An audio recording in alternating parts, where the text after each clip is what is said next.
Salutations! Welcome to Pod Mortem. I'm Travis Hunter, joined as always by my co-host, my sister, and my brother-in-law. Hi, I'm Reneé Hunter Vasquez. Hi, I'm John Paul Vasquez. This week, we're broadcasting live from Ira's Toy Store discussing the 1984 slasher film, Silent Night, Deadly Night. This film is directed by Charles E. Sellier Jr. from a screenplay by Michael Hickey and a story by Paul Kamey. Silent Night, Deadly Night boasts a twisted premise combining elements of slashers and psychology, all while being wrapped up in the subgenre of holiday horror. This film also caused quite a controversy, eventually getting pulled from cinemas just a couple weeks after its release. But thanks to its modest budget, Silent Night, Deadly Night was still able to turn a small profit, and despite a poor critical reception, has maintained cult status since its release. This film was the winner of our December Patreon poll, so thank you to all of our patrons who participated and voted. If you'd like to help us decide an episode, join us over on Patreon at patreon.com/thepodmortem. So, Silent Night, Deadly Night. What were your first impressions on the film? I had always heard about this movie, but I never watched it. Watching it for the show, there's some things that are, problematic in the movie, but I fucking loved this movie. Like, it was chaos, but I enjoyed it a lot. Like I said, there are some things that are kind of like, ooh, but for a majority of it, I enjoyed the shit out of this movie. I won't even lie. It's clearly B horror, and that's right up my ass. So I'll good. Okay, so no, you know what's funny is that as he was saying that he loved it, I was going to say this movie seemed right up your alley, so it makes sense. Well, and then he went with It's right up his ass. But yeah, this movie was great. I really liked it. I also, like you said, I'd never seen it before. I was watching it for the show, and the kids were still asleep, and you were at work, and I texted and was like, "You're gonna fucking love this." Like as I was watching it, I was like, "This is right up John Paul's ass." Like, well, that's what you said back then, right? Well, you got to keep it close to you. Right. Well, okay. There is a moment that we'll get to toward the beginning where I was laughing out loud. It's just fun. Like, this was, I don't know what I was expecting, but I kind of just went in like, the only thing I know about this is the clip that we've all seen from Silent Night, Deadly Night 2. Right. See, and that set me up for false expectations. Exactly. So I was like, that's the sequel. I'm just going to go in and look at this for what it is. And to be completely honest, it does fall apart a little bit for me at the end. Not the very, very end, but like leading up to the end. Sorry, the very, very end makes me laugh. No, it does.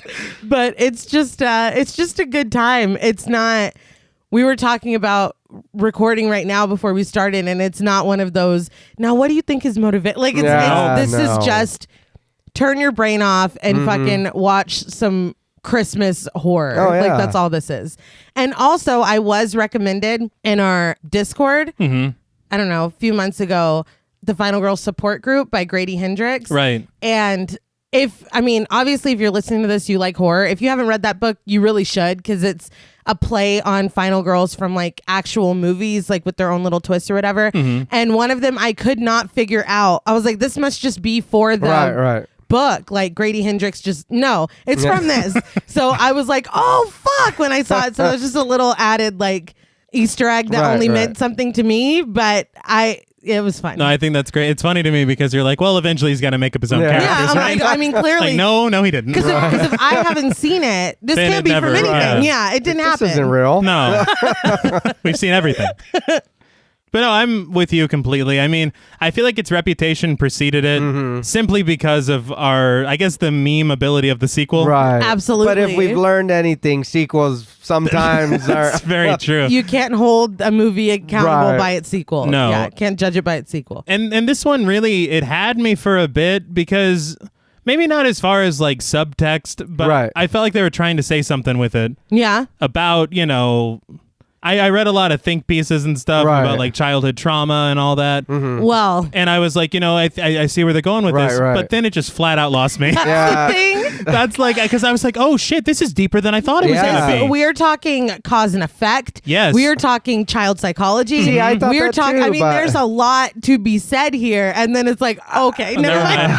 I thought the same thing when I started the movie, That but went as left. it went on, I was like, Wait, never mind. all of that, never mind. And the thing is that they very easily could have maintained that. No, yeah. For sure. they could have. And that's totally fair. I would have appreciated it if they had. Yeah. But it's like, no, we're using that to get us to this point, and Yeah. now this is going to be a fucking roller coaster until the end. Right, that was just the start. Yeah. It's like, now that we've got you. Yeah. But I did, I enjoyed it to a point. I like holiday horror. Right. Yeah. I do. Ho-ho horror, as I call it. There you go. That I really hope catches on. I think you've been trying that for a year. It's been a full year. It's kind of like in Scary Christmas. the ride in, what was that, House on Haunted Hill, when he takes them up in the elevator. Yes. Yeah. And they're just like, oh man, this is great. And then no. Like, no. And dude's trying to jump, not to die. That works. No, it You jump doesn't. immediately before you hit the ground, and you don't get liquefied. I don't know. How do you know? Yeah, I don't know. You know when you're going to hit the ground. It's guesswork. You didn't expect this to happen either. Look, here's all I'm saying. You give it 5 Mississippis Yes. and then you Then you jump. jump. Every That's it, time. yeah. That's the rule. It's on Got the it. little, like, the Okay. thing where they, Yeah, where right. they check the Occupancy. elevator. Yeah. But I did want to get into, because the big thing about this film is really the controversy that surrounded the film. Right. Yes. I read on the American Film Institute website, because I know you heard it mentioned it was pulled from theaters. Right. 2 weeks it was Yeah, in. that's crazy. It is. Basically, the controversy started because of the marketing. They had it to where they were only supposed to air these ads at night. Right. And then I guess a few of them aired during the daytime. Okay. Like during sitcoms and I guess football games. Okay. And kids see it. Yeah, but Look, I don't agree with Yeah. it. Like, It's but so, I mean, talk to your kid. Like, just talk It's to not your that kid. hard. Shit. There's something wrong. I don't mean to get on a soapbox here, but there's something wrong with the communication in your home if your reaction to something being on TV or out in the world isn't, okay, this is a moment to have a conversation with my kid. Right. It's, no, take that shit down. Well, it's like, no. do you want me, no. do you want me to That's tell you not what they did the instead world. Oh, God. of having a conversation? They took that shit down. They took the shit down. They formed Citizens Against Movie Madness. Is a group Cam. that complains. Wow. Cam. Yeah, now I've also heard them called Mothers Against Movie Madness. I don't know which is true. Both of Ma'am. them are terrible. Yeah. It's just, it's Look, ridiculous to me. I support the mom. Mothers Against Drunk Driving. Of course. Are mad. Mad, Whatever- yeah. That's fine. That's one Yeah. thing. But come on, dude. These The- are movies. Just fucking don't let your kids see them. Yeah. You don't watch them. It's an Stop R-rated it. movie. Talk to Yeah, your n- kid yeah, for it says 30 right I mean, there. what the It's fuck? not for them. This is for grown-ups. They used Santa to kind of make, Right, do something right. different. Plus, you're a grown up. You know he's not real. You would know what I hope, mean? yeah. Well, you Come know. on. Like you had to learn something. After they got the ads pulled, it was in theaters for 2 weeks, and then I think it was TriStar pulled it, and they cited low box office performance. No, stop But- that. So that was a It's- fucking Yeah. lie. It's definitely a lie because not only did it make its budget back and then some in that short period of time, but TriStar never even paid for this film to be made. Oh, get the What fuck the out of here. Yeah, so they don't really have any fucking claim to that. The but hell? they sold it back to the producer under the condition that he would not release it again during the holiday season. It's a Christmas. Yeah, I was gonna say. Yeah. So I don't know what the fuck they expected. I think he released it again the next May or something like that. And then it kind of gained a cult following on video. Mm-hmm. But the one thing that I did want to talk about was Siskel and Ebert. Oh yeah, I'm sure we all read about it. yeah, Yeah. I found the video on YouTube of them reviewing it. Oh shit. Oh, man. And Siskel, well, we fucking talked shit about him before for Right. Friday the 13th. Yeah. When he read her address on TV. I remember. Yeah. Well, he said that any money made from this is blood money. And fucking Ebert was like, I'm glad that you're calling, because he called out the producers and everything by Didn't name. it? Yeah. And he's like, well, I'm glad you're doing it because you know that they probably just made this movie, thought they'd make a lot of money, and no one would ever know what they did. I was like, what make did a they movie? do? What did they Yeah, do? what did they Yeah. do? And Yeah, what? I know I'm speaking ill of the dead here, but Man. fuck these guys. Yeah, I what- mean, you know what they say. Yeah. I just I don't understand. Black Christmas was 74. And that's what I think Yeah. that's what I'm talking about. 'cause is it the visual Santa in his costume I think that was Merkin fools. Is that the issue? How much in 1984? How much are they really showing on the ad? TV commercials And then, anyway? come on. it wasn't Red Band. Right? That's what I'm saying. And They then didn't go on get real. YouTube. Fucking your dad's probably in the bathroom snorting coke and fucking the babysitter. Word. It's the 80s. You're really gonna complain about Why that? is his dad Patrick Bateman? Well, His dad's too busy because being an he's 80s a white guy. yuppie guy Yeah, in a business suit. He's fucking peeling his mask. I'm simply But you know what I not mean?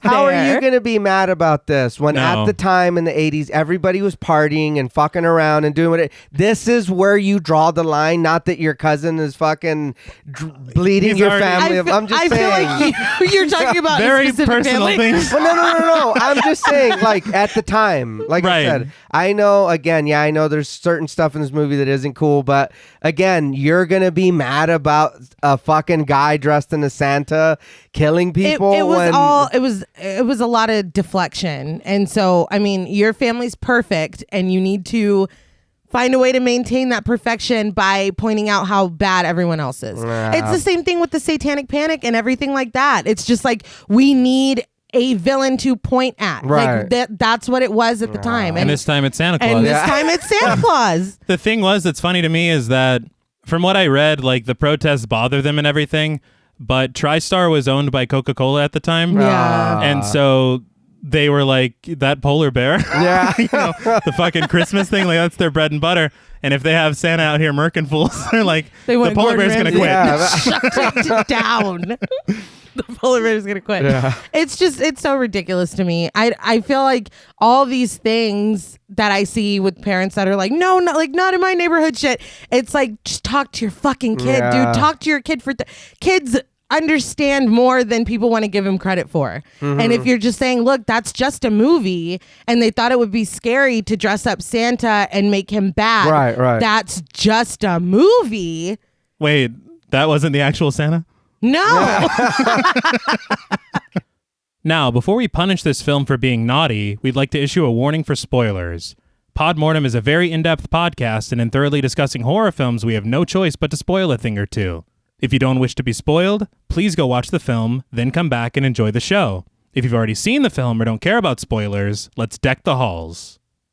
So the film opens with the sound of a little girl singing the song Santa's Watching. Now, this is not a real Christmas song. Well, it was upsetting. So I'm glad. It seemed very creepy, Yeah. like a little eerie. I read that a singer-songwriter called Morgan Ames wrote like 10 songs for this film. And we hear like a bunch of different songs in this film that are clearly not real songs. Yes. I know we're not there yet, but there's a song that plays in the car at a certain moment that I was like, where the fuck am I? What is going on?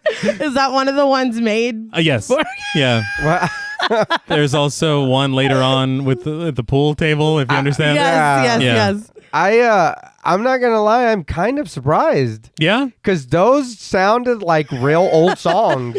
And I was, because I mean, we've covered movies where they have older songs and they sound creepy the way they use them.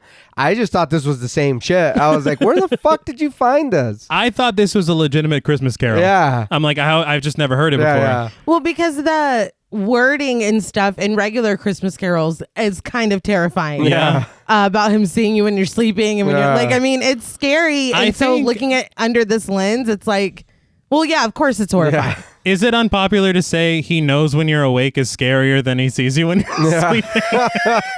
It's Like, the word he doesn't have knows. to see you. He's like, he's awake. That's fucking frightening. But we see a Christmas wreath making its way closer to us in the dark, and after a splash of blood accompanied by frenzied music, we get the title Silent Night, Deadly Night, followed by the opening credits. The music on the opening credits is very ominous, but also Christmassy. Right. Yeah. I will say though that when the script flipped, I jumped. I hit the ceiling. Well, it's pretty abrupt. I was like, oh shit. And we're just trying to listen to this little Yeah. girl sing her heart out. But I no. thought we were vibing, but Yeah. okay. Not so much. I want to point out the score is composed by Perry Botkin Jr., whose father, incidentally, was the musical director for Bing Crosby. Oh shit. Oh, how perfect. So it just fits. Nice. But I did read that he was an Oscar nominee 13 years before this. Damn. And his song that was nominated eventually became the theme song for The Young and the Restless. Holy What the hell? shit. Yeah, just some random shit. But this score and Morgan Ames' songs, because the film got pulled and everything, they didn't have a release for the soundtrack until 2014. Get the fuck out of here. The 30th anniversary. Damn. That's ridiculous. Wouldn't you be mad if you worked on that? Hell yeah, dude. I wanted to also point out, I'm pointing out a lot of shit right now. It's a little top heavy this episode.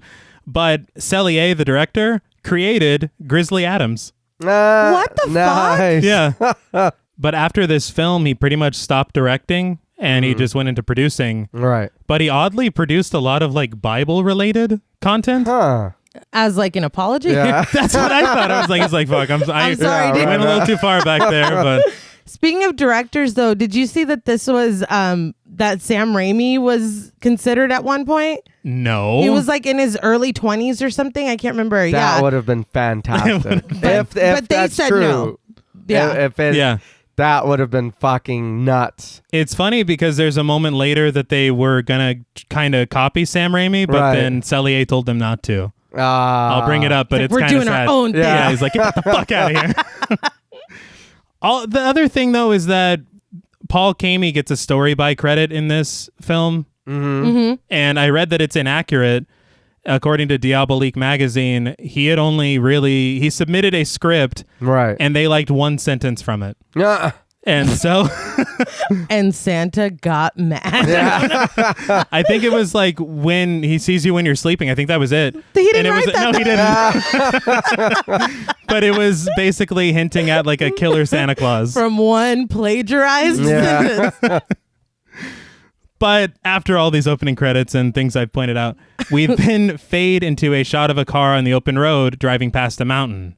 We get on-screen text reading Christmas Eve, 1971. We then hear the DJ on the radio saying that the weather is perfect for Santa Claus tonight with a full moon and a starry sky.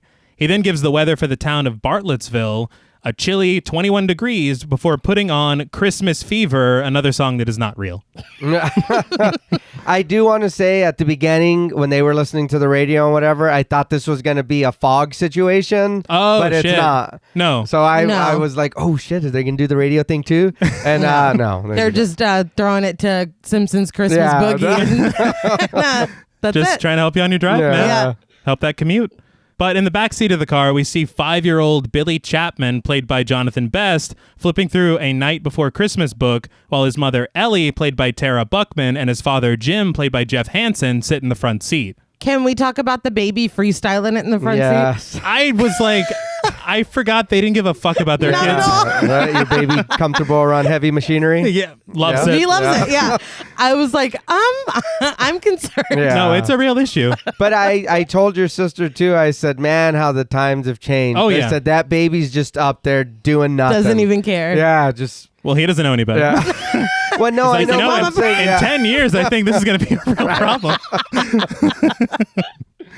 But it was just weird to see that because I made the same joke and Yeah. your sister was like, I said the same shit. Because, come on. Yeah. It's hard. It's like when we watch Mad Men. Yeah, when they're playing with the dry cleaning bags. And they're like, if my clothes are on the floor, Yeah. it's like, your kid's going to suffocate. Yeah, what the fuck? But the two parents smile at each other as Ellie cradles that baby in her arms just freely, yeah. freeballing it, as he said. But Billy asks his mom what time it is, and she says it's 4:30 and that they'll be at Grandpa's soon. Billy then asks what time Santa Claus will show up tonight and if he can see him. She tells him that he shows up when everyone is asleep and that he shouldn't see him because it's naughty to stay up past your bedtime. When Billy worries that they won't be home by his bedtime, she promises him that they will and that Santa is going to bring him a big surprise tonight. This seems to chill him out. I guess looking at it in the context of this being a horror movie, I'm like, that just everything that she said is frightening. Well, you remember what Granny told Mom when she was a kid? That if you spotted Santa in the night, he would throw fucking pepper in Pepper? your eyes? God, what the fuck? I feel like this is a lot better. Can you fucking imagine waking up being so excited to see Santa and then he just fucking pocket sands your ass? Yeah. Dude, Pepper? He stole your cookies and then fucking peppers you in the eyes. Is it your pepper or does he come prepared with like a is it North satchel? Pole pepper? North Pole, but that shit does not play. No, he better not be using our pepper. That's insult to injury. Granny, what the? Like, I'm glad you had this out. Like, come on, man. I eat with that shit. But what if you have one of those peppers that you gotta turn it? Oh shit! So then what? So is he it? pre-planned. he Like, came do I hear? prepared. Do I? Stay No, right there, that's what kid. woke the kid up. It's like someone's Yeah. grinding pepper.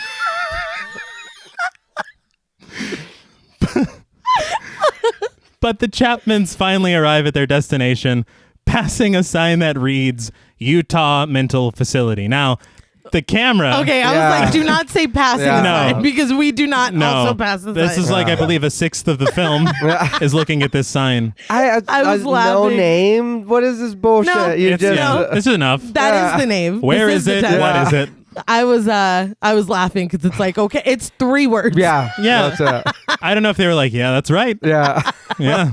But inside, Dr. Conway, played by Oscar Rowland, tells Jim that his father has been brought to the recreation facility and he leads them there.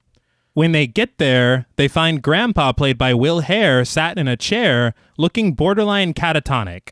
Jim talks to him, asking if he can hear him, but gets no response. Ellie tells him that everyone is here, but still, no answer. Billy asks why his grandpa doesn't reply, and Ellie says that he can't hear him. He doesn't even know that they're here. Billy's like, then why are we here? Yeah. No shit. That's what I put. Billy's like, then why the fuck are we? Yeah, he's like, yeah, what is happening? I gotta take my ass home and fall asleep before Yeah. Santa even He goes. I'm not just trying to get asked you the peppered. time. Yeah. Yeah. But he is promptly scolded. I mean, I feel like, and maybe this is just me, the theme of today's episode is talk to your kids. Yes. Yeah.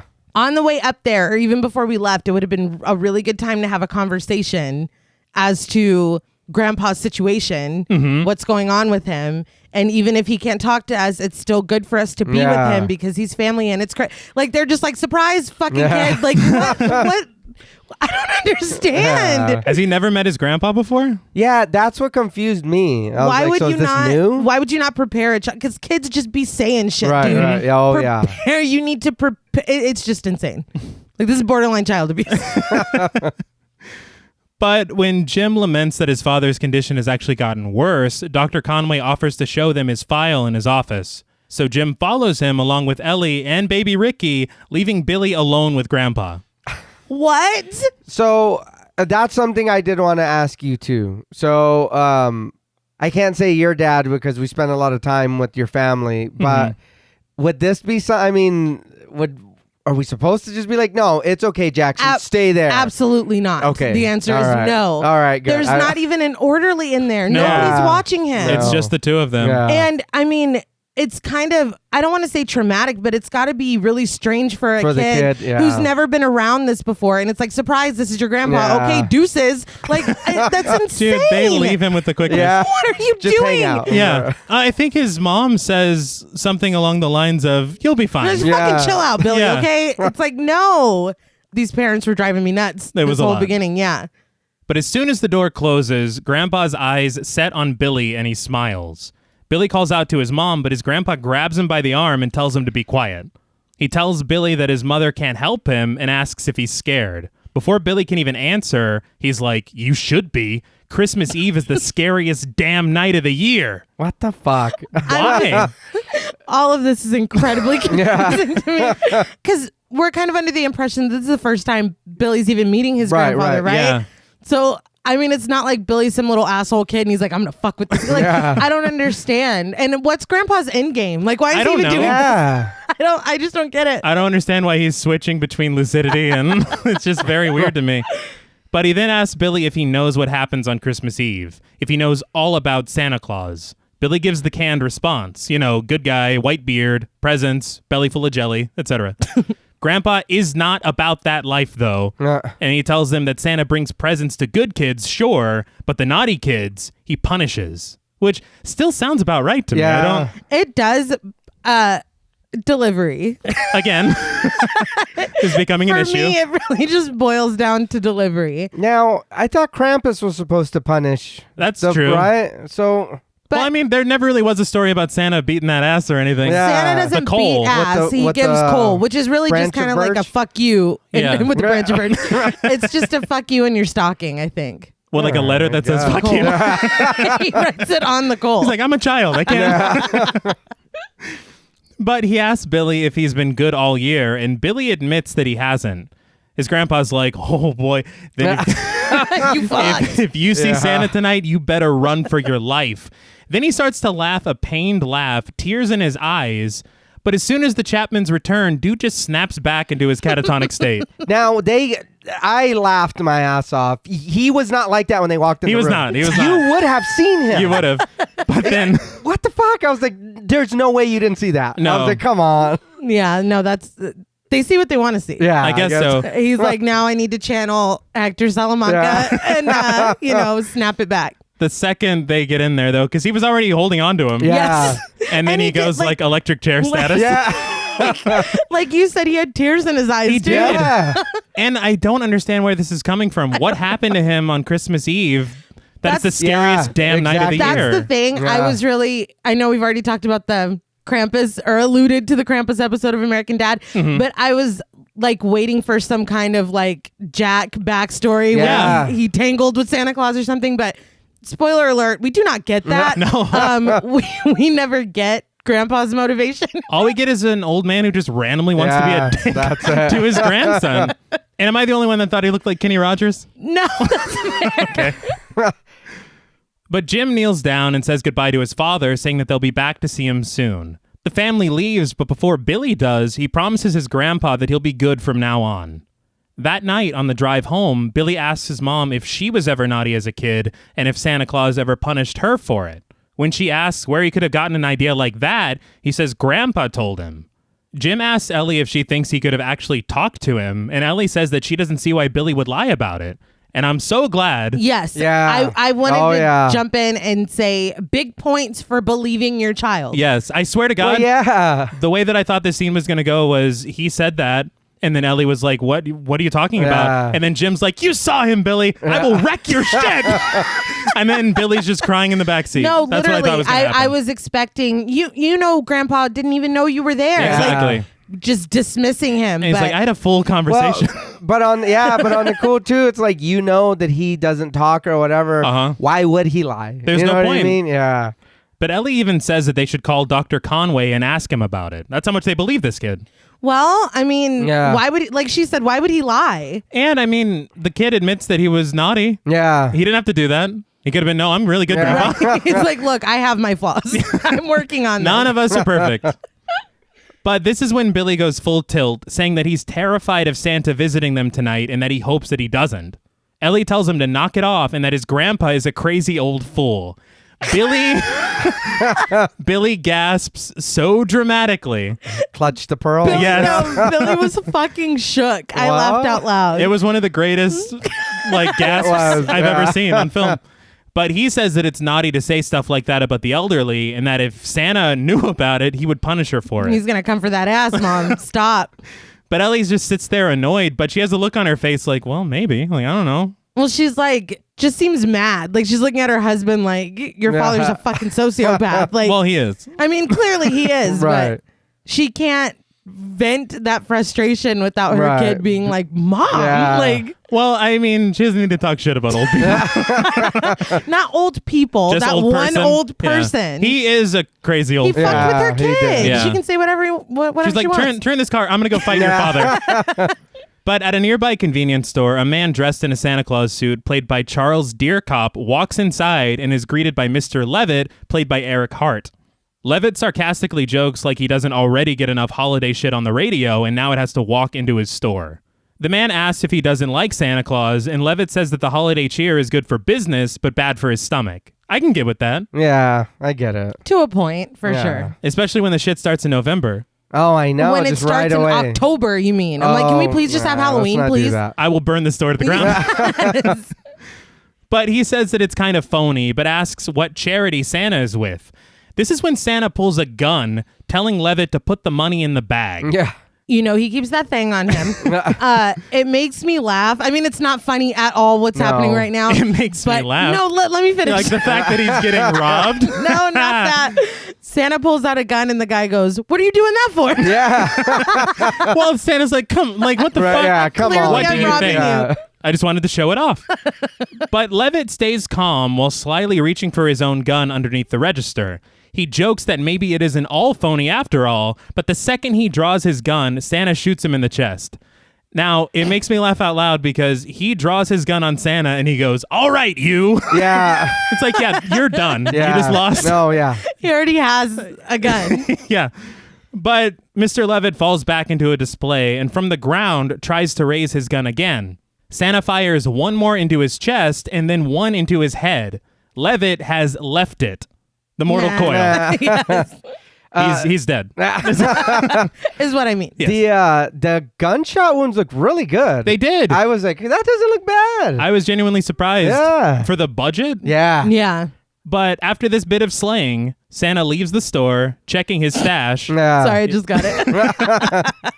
The stash is only $31. Man, fuck that, I know. dude. I just got to say, that was a lot, Santa. Yeah. Like, it was just overkill. It was. Yeah, for $31.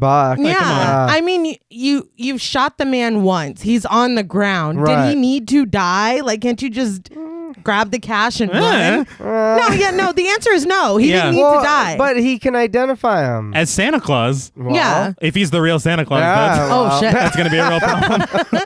They know where I live. Yeah, dude. Everybody does. Right. But he looks at the $31 and says, "Merry fucking Christmas," and he hops into his car and speeds away. Elsewhere, the Chapmans continue down the road, the entire family asleep except for Jim. The man on the radio tells the time and temperature, remarking that he hopes Santa is dressed warm tonight. Santa wears the same damn outfit every year. I don't know what that means. It does look very warm. It So does. he's fine. But another version of Santa's watching plays as Ellie and Ricky wake up. Ellie checks on Jim, and he tells her it'll be a little bit longer on the road. Ellie then notices something on the road, and in the headlights of the car, we see the killer Santa standing next to his broken-down car with the hood popped open. He waves down the Chapmans, and they ask if they should wake up Billy. Billy then shouts out, because he's, I guess, already awake. Yeah. He's like, "It's Santa Claus," and Jim remarks that he actually will get to see him tonight. Billy reminds him that he's actually scared of Santa now. Yeah, your kid is Yeah. literally in the middle of Santa trauma. Yeah. Like, Yeah. He's like, "Hey, it's your best friend, Santa." It's like, you don't listen to me at all. I tried to put myself in this position if I were to see Santa broken down on the road, Right. what I would do. And of course, no, I'm not. We're not slow. I'm sorry. I'll call someone, Yeah. Right. but I'm not even stopping to talk. I saw an episode of Tales from the Crypt. Tales from the Crypt at a very formative age. Yeah. I don't fuck with Santas. No, not even mall Santas. Not even small Santas.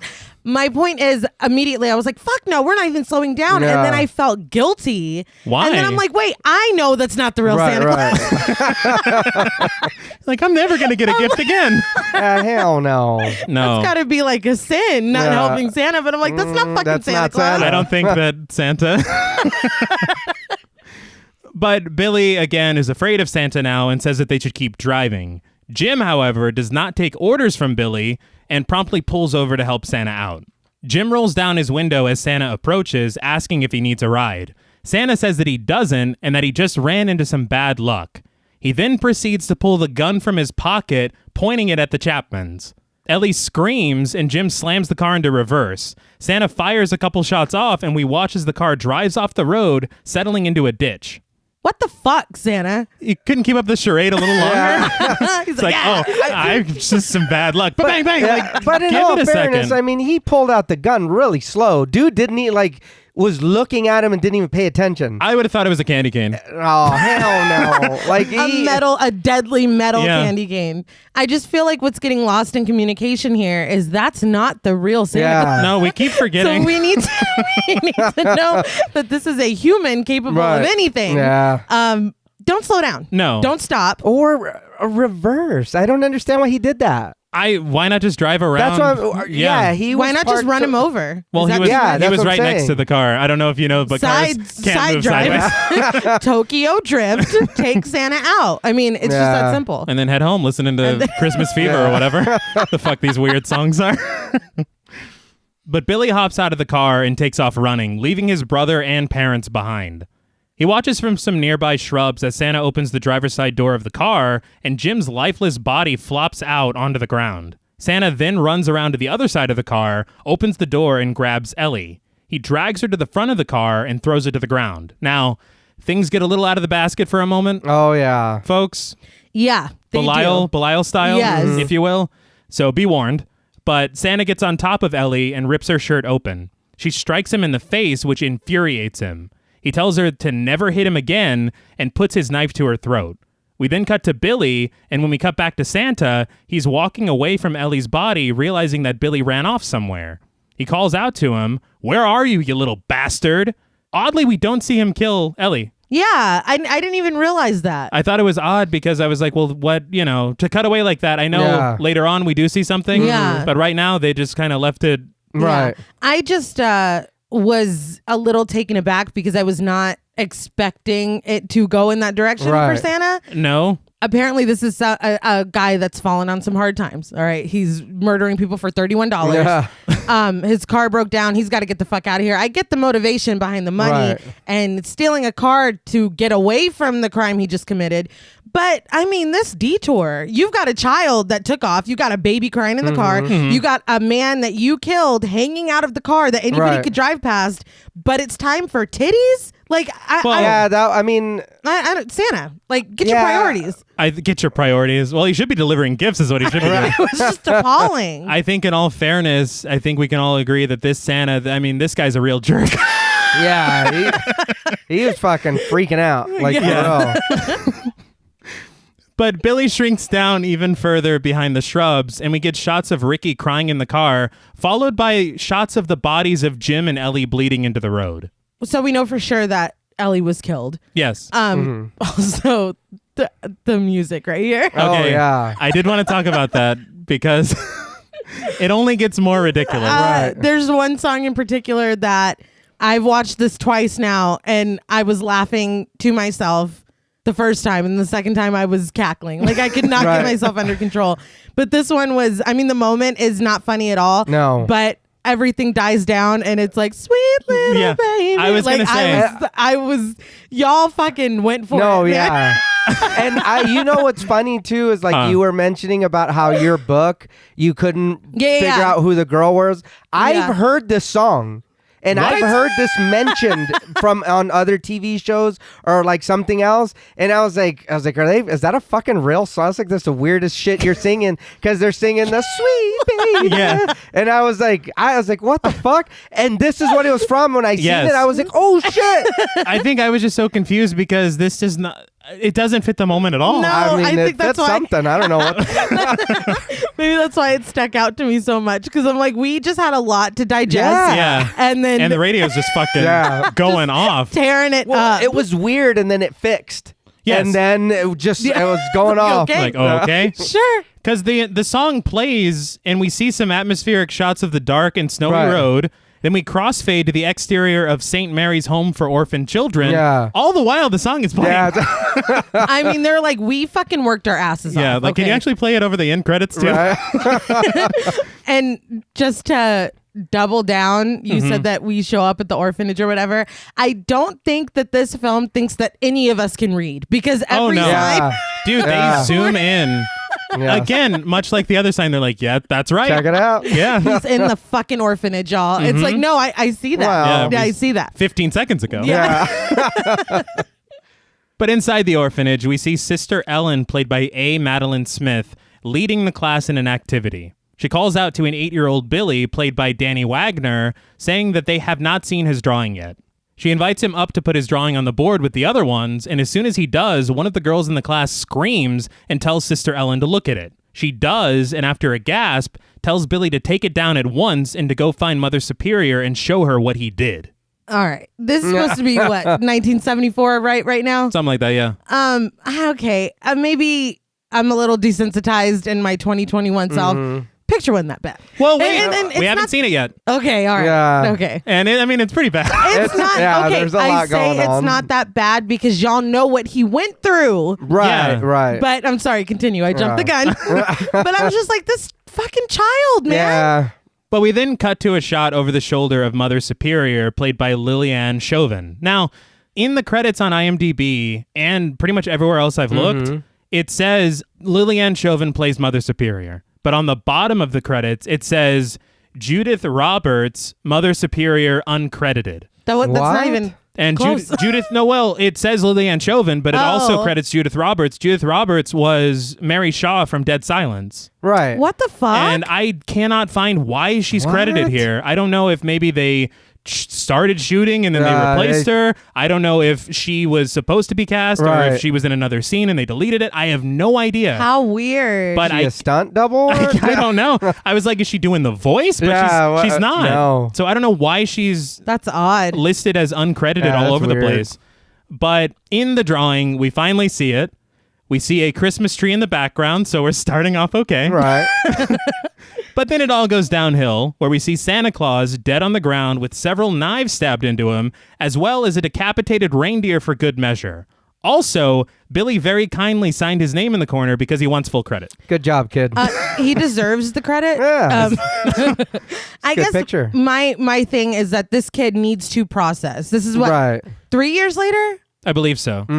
He needs to work this Oh, out. yeah. And then it being 100%. Christmas time again, it's like drawing is a very natural way for kids to work through their shit. So I'm not saying that it's all peaches and cream, as 112 would say. I'm just saying Going back in that time it's for that one. that it's not as though this came out of left field. No, it all makes perfect sense, and I feel like I'll just say it now, but this movie is basically about PTSD. Yeah. Right. And about how to not fuck up Yeah. a child. Yeah, well, it's Or how to yeah. fuck up I was gonna say, I think it's a cautionary tale about what not to do. Don't do what Donnie don't does. But Mother Superior tells him to explain the drawing, and he just apologizes. She doesn't buy his apology, though, saying that he'll learn what it is to be sorry. Sister Margaret, played by Gilmer McCormick, who is sat at the side of Mother Superior's desk, snags the drawing and looks at it. Mother Superior tells Billy to go to his room and stay there until she tells him to come out, which he does. Sister Margaret says that Mother Superior finally has what she's been asking for. Proof. Apparently, Sister Margaret has been trying to tell her that all the violence Billy saw that night is still inside of him somewhere, and this is proof of that. You think? Oh, yeah. It's kind of like a no-brainer, Like, but Mother Superior does not want to hear it. she's like, kids don't have psychology. Yeah. Kids don't have Their brains. brain isn't it's not even real yet. What the fuck, lady? But she says that whatever happened to his parents, which he doesn't know anything about, is no excuse to let him run wild. He Really? he was there. Yeah. He was there. He literally saw everything. and Yeah. the ages of these children, especially the little brother, are weird in this Oh, movie yeah. because the little brother either ages too because he was an infant at the beginning, and then we see him in a little bit and he's not 3 years old. Yeah, And no. then Billy in the car was 5 and now he's supposed to be 8. When you're 5, you're making memories. It's Oh, not yeah. like he was the infant. Yeah. Like he was there, he was online, he saw all of that happen. I think if this was Ricky we were talking about, it would make more sense. Yeah. But this dude, I remember I had a lot of great memories at age 5. So I'm like, I what are y'all talking about? But Sister Margaret says that the memory is obviously still there, just waiting to come out. Mother Superior says that with the proper instruction, he'll know how to cope with it when it does come out. But Sister Margaret is very concerned, saying it seems to get worse for him every Christmas and that eventually it could be too late. But Mother Superior says that she'll take charge of it personally. She should have headbutted her ass. Like, I think bitch, get out of here. I'm pretty sure that would get you kicked out of the convent. Well, Bye. that lady's mean as Yeah, you're fuck. fucking awful. Yeah. No, she's the worst. But Sister Margaret says that Billy does need help, and before dismissing her, Mother Superior says that he will get it. But that kind of sounds like a threat when she says, oh, I'll give him some help. But she sits back down and takes a look at the drawing again. As I said, obviously, the PTSD Right. in this is where I'm starting to think, wow, this film is going to be a lot bigger than I anticipated. Right. But then it kind of... I I felt the exact same way, and that's why the back half, it's loads of fun. Yes. But that's where it falls apart for me, because they really were laying some groundwork, and then they're like, nah, never mind. See, that's the thing. You don't go into these movies I thinking know, that's that. my own fault. I think, And I didn't go into it No. thinking it. They led me to believe it. I never one time was like, oh, this is going to be some serious shit. You're Oh, like, how no. long are they going to keep this up? Yeah, it's like, when's the mask gonna slip? They're fooling you guys. But in the next scene, frantic piano plays as Billy watches the other children play from his window, I flashed on Bart when he broke his leg. just shutting the Everyone's drapes. at the Yeah. But he sits down on his bed dejected. But Sister Margaret pops in saying that he's been locked in there long enough. She says Mother Superior only wants what's best for him, but what's best for him is to come play with the other children and help them build a snowman. She seems great. Yeah. She does, but I still am upset with her for not standing up to Mother Superior. But it's Catholic, I was man. gonna say, I think it's the same thing. It's chain of command. She can't. She can't really do anything about it. You know a mother is more important than a sister? Like, that's just how You're like, that's just nature. that's the hierarchy of, yeah. But Billy puts his winter clothes on and heads outside his room. But before he can make it outside, he hears some sounds coming from down the hall. He follows the sounds curiously, eventually stumbling upon a closed door at the end of a hall. He peeks through the keyhole and finds a couple showing each other the flesh. Right. A couple things. Yeah. That keyhole had a front row seat. Like, yeah. Billy yeah. saw fucking everything. But also, Billy was several halls away. Yeah. He was, how loud are they? Jesus. I was like, y'all are being loud as fuck. It is Yeah. the middle of the day. Well, so are these older kids that are there? That's or what I wanted to get workers, into or- because it honestly looks like they're about my age. Well, Yeah. that's why So I was I'm like, confused. I was is like, she another nun? yeah. I'll be honest. My note is, oh, not a nun taking the pipe. That was my Well, note. Taking the no, pipe.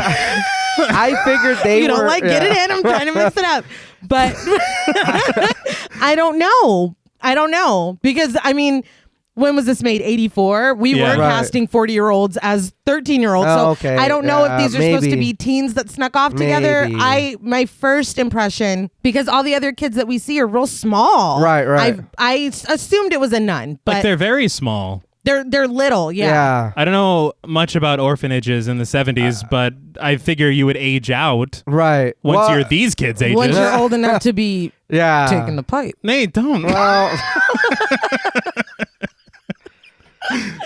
But as they continue to make it sweet, see, that's how you're supposed to say that. Sorry. Billy flashes back to the night of the murders, his mother's shirt being torn open and her throat being cut.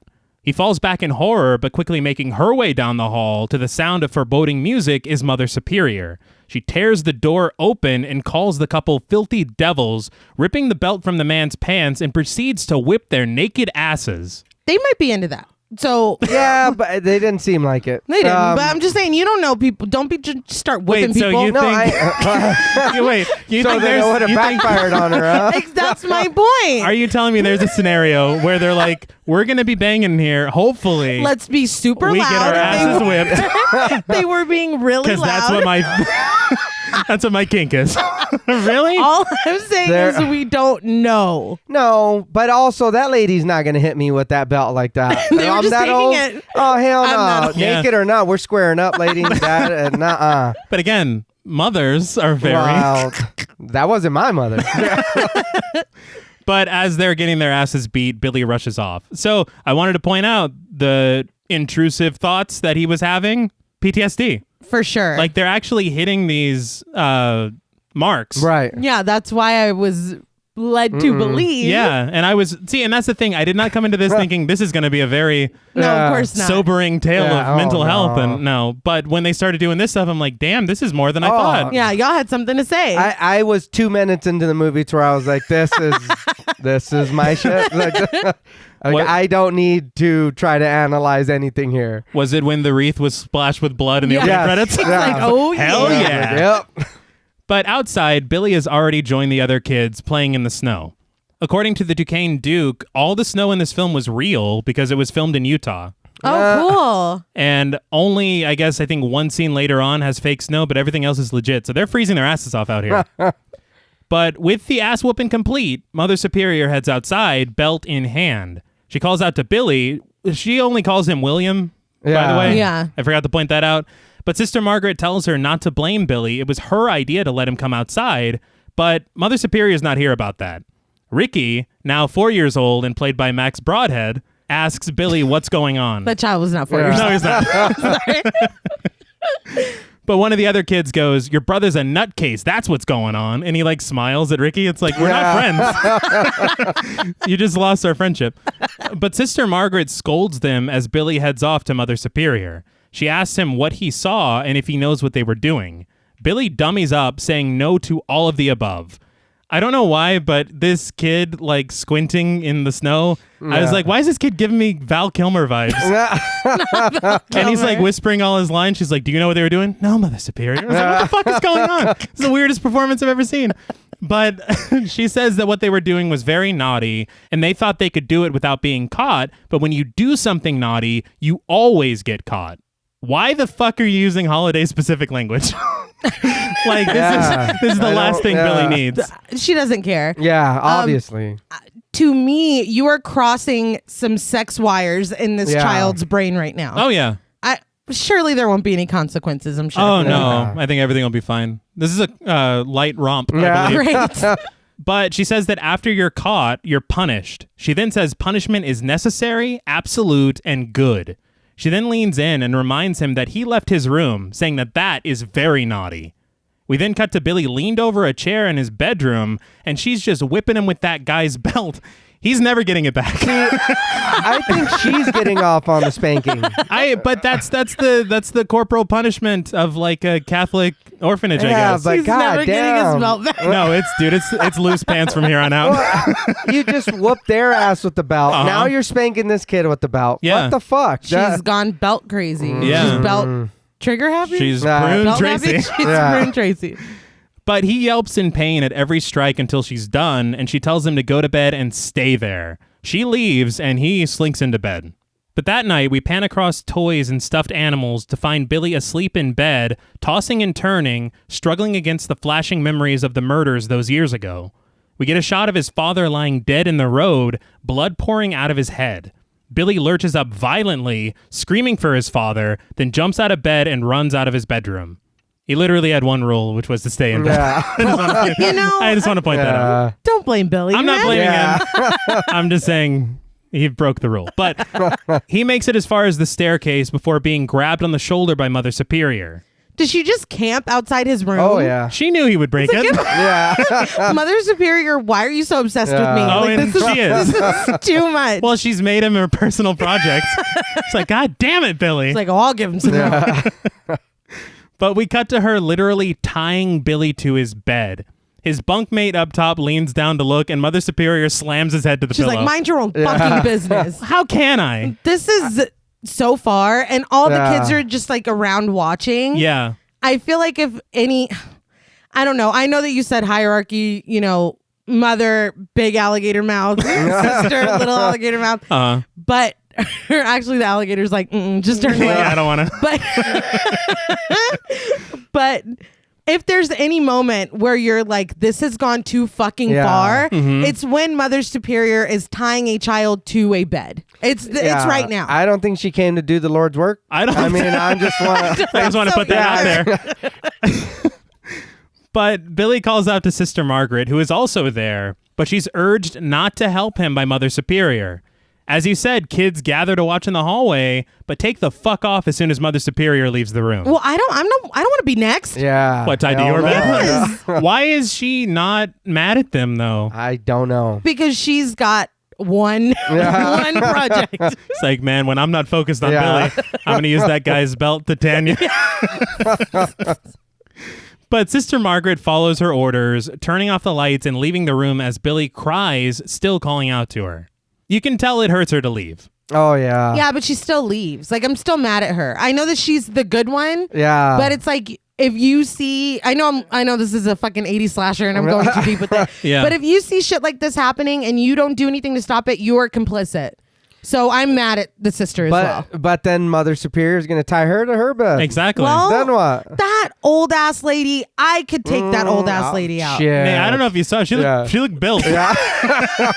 Under Then I them go down- robes. Yeah, exactly. Not under the robes. She's wearing Jordans. And cross you up. I'd go down swinging then. All right. You would be going down though. I am going Right. down. You'd be tied to your bed.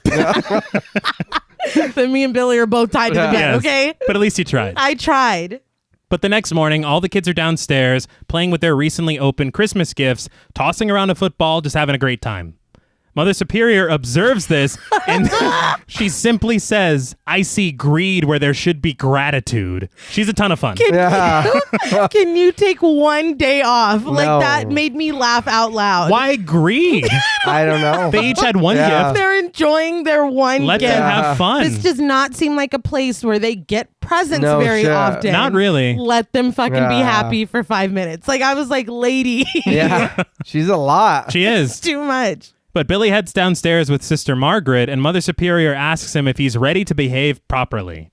He says he is, and she brushes his hair back with her hand, kindly telling him to go open his present. His present's just a coupon Yeah. for an ass whooping. Signed, She Mother like points at Superior. her eyes and then points at him. But he snags his gift and sits with the other children. Mother Superior then tells Sister Margaret that he won't be a problem anymore and that everything from here on out will be pizza.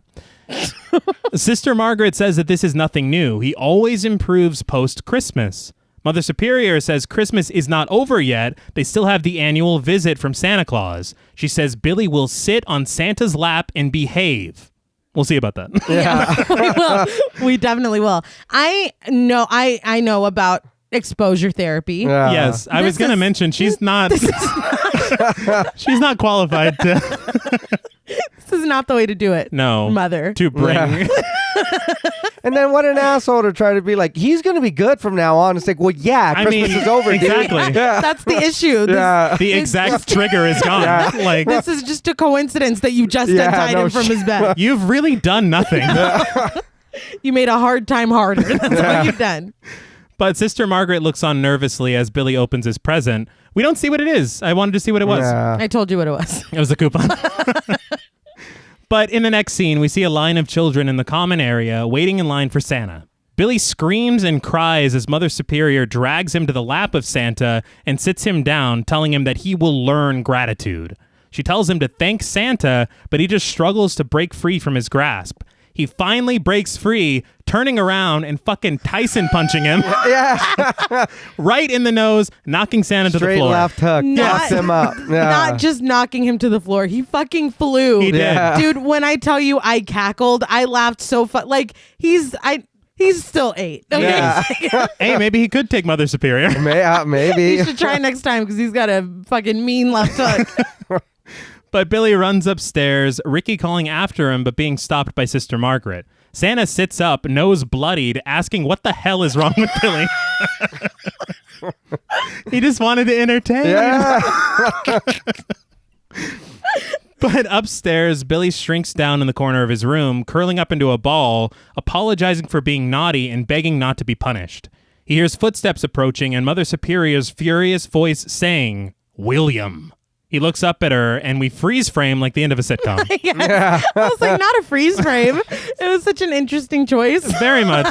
There's a lot of interesting choices. Oh, yeah. One coming up very soon. If you're alluding to the best part in the film. Yeah. then- I believe I am. But we then crossfade to December 1984, 10 years later. At Ira's toy store, Sister Margaret meets with Mr. Sims, played by Britt Leach, pleading with him to give Billy a job. Sims apologizes, saying that he only has one job opening, but it's for a man, not a boy. He says it's working in the back, hauling crates and whatnot, and this is when Sister Margaret calls Billy in to meet him, and we see 18-year-old Billy, a grown-ass man played by Robert Brian Wilson. They acted like he was going to turn and it was going to be Arnold Schwarzenegger. He does. Mr. Sims sizes him up a bit. Yeah. He's like, this kid's built like a brick shithouse. He's a poor man, Zach Morris, man. Yes, I was that's like, very get fair. out of here. But Mr. Sims hires him on the spot, saying that he'll start Monday. I do want to point out, Ira's toy store, Ira Barmack is the producer of the film. All right. So that's where the name came from. Also, this is Robert Brian Wilson's first film. Oh, wow. Right. From an interview I saw, I want to say it was when he was interviewed at Texas Frightmare. He said that he was discovered in Florida by some talent agent. He was just walking by. Oh, wow. See, All right. I love stories like that, but I also hate them because it made me waste my entire life waiting for somebody to come up to me. It's like, dude, I used to walk around malls all the time. Yeah, waiting. When am I Is going to get it? discovered at a soda shop? We saw it. So you traveled back in time. And still nothing. When am I going to get Nothing, discovered at the sock hop? Like, I'm a poodle skirt and everything. It never worked. But in a montage seemingly produced by Norman Lear, we watch as Billy learns the tricks of the trade, stocking boxes, helping kids reach high shelves, clocking in and out, facing and fronting to the delight of Mr. Sims. Yes. Okay. This is the best part in the whole film. I live for a montage. Mm-hmm. It's giving everything it needs to. Yeah. When, like you said, we watch him clock out. Yes. And then he faces in front something, and then it shows Mr. Sims nodding solemnly. Like, Yeah. I knew I should have taken a chance on this kid. I was like, I think this may have been when I texted you. You're gonna love this movie. You did. Yeah. This is the greatest thing I've ever seen. And the song. Yes. The Oh, song. yeah. Was it the warm side of the door? Yes. And I'm pretty sure it was the entire length of a whole song. Yeah. I think know so. it was. I mean, it just made me laugh because the tone, like, this film is all over the place. Fucking fantastic. Like, they went hard as fuck on They this song. did. And what was it I had said at the beginning where the soundtrack wasn't released for 30 years? Yeah. Yeah, I'd be pissed. You're telling me I couldn't have had this on my iPod? Because Warm Side of the Door should be played Yeah. in every Yes. household. If it's not topping the charts. Every December. Every Christmas.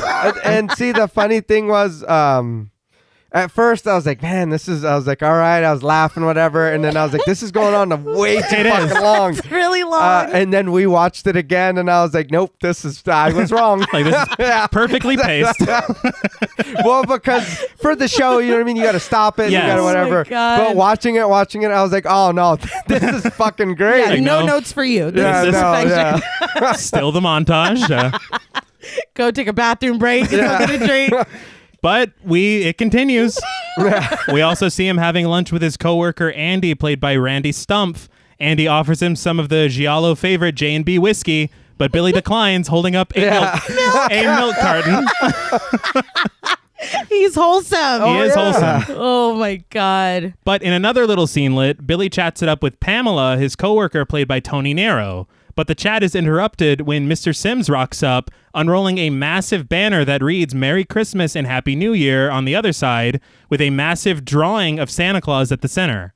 Billy stares into the eyes of the drawing, poorly hiding the fact that he is boiling with rage. He looks at it like, not this motherfucker. Yeah. So this drew another question for me. So are we to believe that he's been having to go through the same thing with Mother Superior every Christmas until now? I mean, so what has been happening every Christmas? Has he been having the same episodes? Has she had to beat him the same? Is she like what? I don't tying know. him every Maybe, I mean, maybe that's why the sister is trying to get him a job outside. right. He's Because like, I'm tired of seeing this kid get his ass beat. let him get out for a few hours a day. All right. I don't know, but that's an excellent question that we do not get an Yeah, answer to. because No. I mean, the like you said, the montage is sweet. Yes. But at the end, when he freaks out on the banner, it's like, okay, so you're still having problems Yeah, with there's No, this. he's still- still struggling. yeah. Yeah. So what happened? You Well- just grew up, and I'm led to believe that every Christmas For 10 Christmases. you've been doing the same shit. I mean, I believe so. And because when you look at it, he's never really gotten help still. No. No, it's only been made worse. yeah, Yes. just beatings. That's Yeah. it. Yeah. So, I mean, it's really not going to set anyone No. on the right path.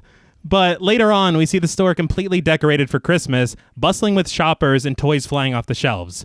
I do want to point out, according to Film Link, this was an empty store that they did some set dressing on, and it kind of shows because the store is so small, dude. Yeah, It it is. is. But as the sappy 80s ballad comes to an end, Billy watches Pamela from the stockroom door. Yes, the song was still going. Oh, yeah. I it was just going to say, unfortunately. Yeah. It's like all good things. Can Yeah. we just ride this out for the rest Well, of the at film? the end of that song, I was like, yeah, goddamn. they broke it down. Yeah. It's good stuff. But Pamela, he sees her from the stockroom door and they lock eyes. They smile at each other and he heads back to the stockroom, bumping into Andy, who asks him what the fuck he's doing. It's so unnecessarily hostile. Like from jump. Wasn't he just offering him a drink during the montage? Well, that could have been 6 months ago. I don't know. But Billy is offended by the profanity and Andy's like, well, excuse me, Ann Landers. He asks what's been up with him lately, but then says that he's going to level with him. A few months ago, he was totally chill, but now he's got this fucking attitude problem out of nowhere. He's like, you're staring off into space, really just being a pain in the ass. When you get to know somebody and you see that they're acting differently than when you met them, that's the way to address it. Oh, of course. Yeah. Say, what really, the fuck is your problem? That's really how you get people to open up. Yeah. I laughed because I read that the actor who plays Andy changed his lines a lot. And it pissed off the screenwriter. I was like, this isn't Shakespeare, dude. He's like, God, I wrote this very specifically. Well, after seeing that montage. That is true. He obviously knows what he's doing. Yeah. But Billy asks him to leave him alone. And Andy says that when he leaves him alone, none of his work gets done. Billy says he doesn't care about his fucking work. Ooh. I was like, oh my God. Where's the milk? Where's the milk carton? Wash your mouth out with some milk. But he tells Andy to leave him alone again before leaving the room. Out in the store, Andy bumps into the store Santa, played by J. Paul Broadhead. Seeing him triggers flashbacks to the night his parents were murdered, with the killer Santa peeking through the bushes to find him. He stumbles back, knocking over a display as he falls to the ground. That fucked him up. Oh, yeah. Well, Pamela rushes to check on him, but he unconvincingly says that he's fine. She helps him to his feet, and he lies that he never felt better in his life. So when he heads back to the stockroom, we hear an echo of this conversation playing in his head. Yeah. He's like, I knew I shouldn't have began this with a lie. It's like, I fucked up. But as the conversation does echo, he flashes back to what we assume to be those two naked, horny teens that he caught banging when he was a kid. But when we pan up, we find that he's having a full-on fantasy of having sex with Pamela. Yeah. He had a hairy booty. Yeah. I'm sorry. I was like, God damn, bro. I just could not say it. It's the 80s. I don't know. Things progress a bit, but suddenly, Pamela screams, and we watch as the killer Santa drives a knife into Billy's side, dragging it down to his waist, which are now wearing pants somehow. Yeah. I don't know. I didn't get that at all. I thought the same thing. I was like, he's wearing boxers now? Sure. What the fuck? I laughed really hard because he stabs him. You see him with the knife. Yeah. He stabs him in the side, but then we cut and the knife disappears and it looks like he's got a handful of raspberry jam just dragging it down his body. It was just very funny to me. But Billy screams, waking up in bed, wearing those aforementioned pants, and stumbling back against the corner of his room, sinking to the floor. But see, the wires are crossed. Yes. He's fucked up. Mm-hmm. Yes. In flashbacks to when he was in the same position as a kid, he repeats what he said back then. I want to be good. Please don't punish me. Again, I'm still thinking this film is about PTSD. Well, you can only hold on to that for a little bit longer. I know. Let me have this. The illusion is about to be shattered. It is. But the next day at work, as Mr. Sims stocks toys, he rejoices at the fact that since it's Christmas Eve, there's only one more day of this crap. Mrs. Randall, played by Nancy Borganisht, brings a bit of bad news, though. One of their employees went ice skating last night and broke his ankle, so he'll be out for the rest of the season. As it turns out, though, it wasn't just any employee. It was the man with the bag himself, Santa Claus. I'm talking about Santa Claus. Yeah. She was saying that they needed a man to fill in, and the only people at the temp agency were women. But a woman can play Santa because Roseanne did. I seen it. Oh, yeah, she did. She did. That's right. Well, That's all. Just throw a beard. Yeah. I mean, she did great. but she says they need to find a fat, jolly replacement. Her words. In the stockroom, Andy tells Billy that if he disappears like he did yesterday, he's going to tell on him to Mr. Sims. I was like, you're the one drinking whiskey in the back, dude. But he starts to talk a little shit, but springs out of his chair when Mr. Sims comes through the door to talk to Billy. He, quickly... Yeah, not everything's fine. Yeah. But doesn't he tell him something? He's like, Mr. Sims don't like nobody. Yeah, and he does. Yeah, and he's like, hey, Billy. Yeah. I just don't understand. I think he doesn't like you, Andy. Yeah. That's what's going on. But Mr. Sims checks in on Billy, making sure everything has been okay with the job, and as soon as he finds out that it has been, he sits down, asking if he can help him with a problem. Billy says anything he wants, he'll be happy to help out. Unfortunately, we then cut to Billy standing in front of a mirror in a Santa Claus costume. Why the fuck would he do that? I don't know. First of all, Mr. Sims is way more fit to play Santa. Yeah. No For sure. shit. Yeah. Didn't we already establish that Billy's built like a brick house? Yeah. Santa's not cut. Yeah, I don't. He, I believe by my count, eats maybe 8 billion cookies every night. Not every night. I'm sorry. Yeah, even when he's not on the job. No, specifically Christmas.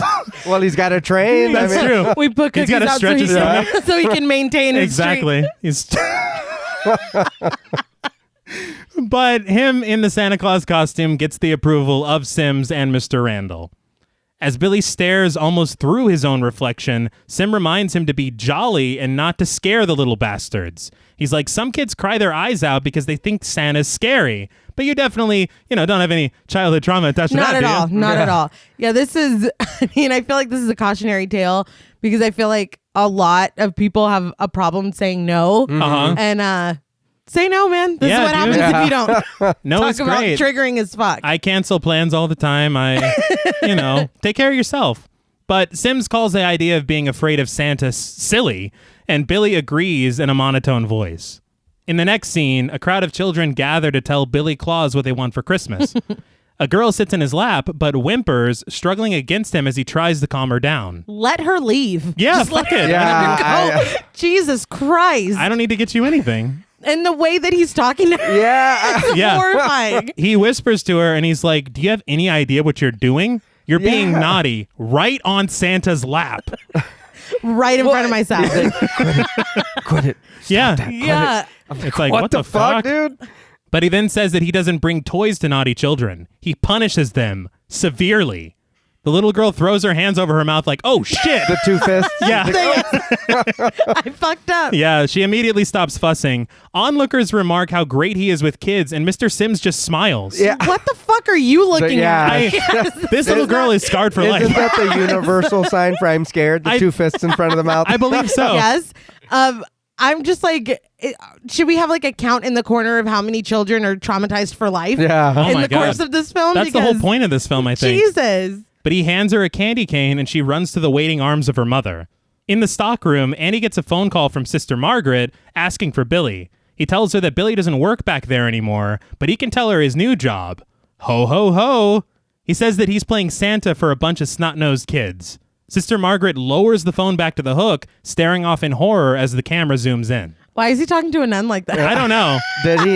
She didn't introduce herself, huh? Did she? I don't know. I think Well, we saw that it was her. He's like, I don't know who the fuck this is. But Show some respect. yeah, she at least gets it, though. Yeah. She knows this is bad. She tried to warn them. Dude, Yeah? he's gonna freak out eventually. With rightfully so. I Like, think this he's kid earned should it. have Yeah. started getting help at 5 years old, and now he's 18. Oh, yeah. Yeah. And built like a brick house. It's just a recipe for disaster. He has literally been not dealing with his trauma for 13 years. Yeah. Yeah. And they expect it to just... It's fine. Yeah. Put on the thing that traumatized you. Exactly. It's fine. Let me whip his ass again, said Mother Yeah. Superior. Like, what the fuck? This is not going to work. But back at Ira's toys, Sims peeks outside at the snow, locking the door, then shouting out to the staff that it's finally over and it's time to get shit-faced. He pulls out some booze, and the staff gathers around the registers with snacks and party favors. Pamela invites Billy to join the party, and Sims passes out shots to everyone. Billy reluctantly takes his, wincing at the taste as Sims pours him another glass. The boss is a great influence. Oh, yeah. And Billy's like, this does not taste like milk. Yeah. It's like, can I get a... That's not what I'm used to. I'll take a hard milk, please.